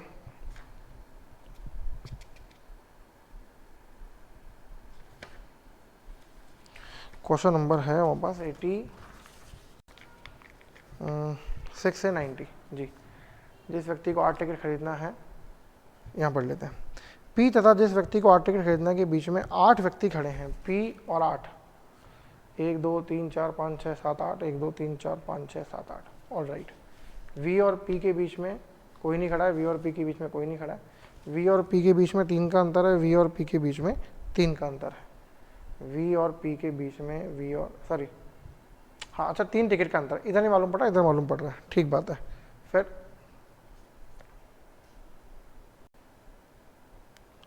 एक्स और वी के बीच में 4 आदमी खड़े हैं, एक्स और वी के बीच में 4 आदमी खड़े हैं। ऑल राइट, के और एक्स के बीच में और एक्स के और 20 के बीच में सेम है, एक्स 20 नहीं होगा, के और 1 2 3 4 5 ठीक है साहब, हमने कोई गलती नहीं करी है। इसका मतलब एग्जामिनर ने हमारे साथ एक खेल खेला है, उसने हमें 2 डायग्राम सही बताए, हालांकि ये कम सही है, ये वाला ज़्यादा सही है।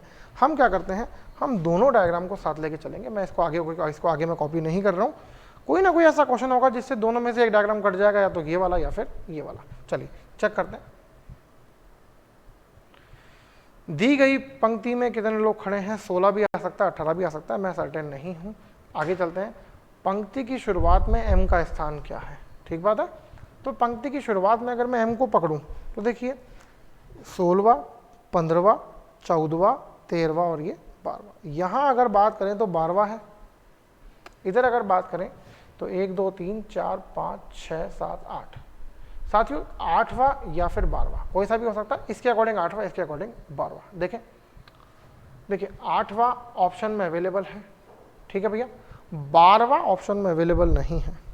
अब देख सकते हैं पांचवा ऑप्शन जिंदा है, 5th 13th 8th 10th और 6th। वापस चेक कर लीजिए, ये सही मानो तो 12वां, वो सही मानो तो 8वां। इसका मतलब ये डायग्राम गलत, क्योंकि ऑप्शन अवेलेबल नहीं है। इसका मतलब पंक्ति में 18 लोग हैं और 8वें स्थान पर है m।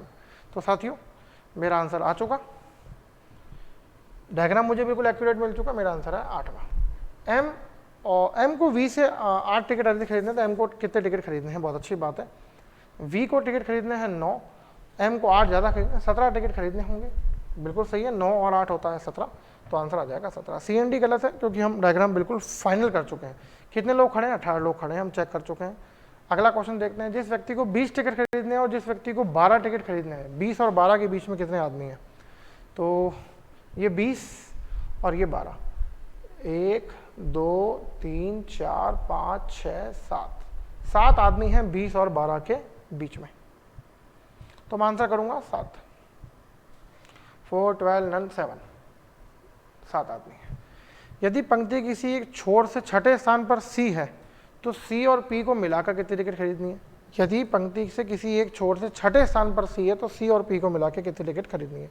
तो अब मैं नहीं जानता छठे स्थान पे कहाँ से आएगा, किधर से भी आ सकता है, पहला, दूसरा, तीसरा, चौथा, पांचवा, छठा। छठे पे तो वी बैठा है, तो यहाँ तो सी आ नहीं सकता है।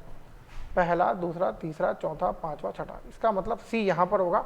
तो सी को 15 टिकट खरीदनी है, और मेरा क्वेश्चन था कि सी और पी को मिला करके, तो सी को 15 और पी को 12, 15 और 12 साथियों होते हैं 27। तो ये मेरा आंसर आ चुका है 27 टिकट। ऑल राइट, तो पूरा का पूरा हम पेपर सॉल्व कर चुके हैं। मैं आपको स्ट्रेटजी बता चुका हूँ कि किस स्ट्रेटजी से हमें क्वेश्चन सॉल्व करने चाहिए। जी हाँ, बेस्ट तरीका, सबसे पहले जो आपको रफ पेपर मिलता है, आप और भी रफ पेपर ले सकते हैं, 1 2 3 जैसे आपको ज़रूरत पड़े आप तरीके से मांगेंगे तो हमेशा मिल जाएंगे। और हमेशा ध्यान रखें, पहला रफ पेपर एग्जाम में जाती ले लें, वो ख़त्म ना हो उससे पहले दूसरा तीसरा डिमांड करके अपने रख लें, थोड़ा थोड़ा लिख करके, और जितना शॉर्ट हो सके उतना लिखें। आप कहेंगे सर आपने तो बहुत बड़ा बड़ा लिखा है, रीज़न मुझे आपको दिखाना है इसको, इसलिए मैंने बड़ा बड़ा लिखा है। कहीं पे शॉर्ट में लिखें, क्वेश्चन शॉर्ट में सॉल्व करने की कोशिश करें। शुरू में आधे से 1 मिनट दीजिए ये चेक करने के लिए कि आपका क्वेश्चन सॉल्व करने का सीक्वेंस क्या होना चाहिए। क्लियर है दोस्तों, वीडियो कैसा लगा मुझे कमेंट बॉक्स के माध्यम से ज़रूर बताइएगा। कुछ अगर आपको और समस्या आती है मुझे बताइए, उसको ज़रूर से हम निराकरण करेंगे। वीडियो को लाइक करना, अपने दोस्तों के साथ शेयर करना, व्हाट्सएप पर, फेसबुक पर, इंस्टाग्राम पर, जहाँ पर भी आप शेयर कर सकते हैं ज़रूर से शेयर करें।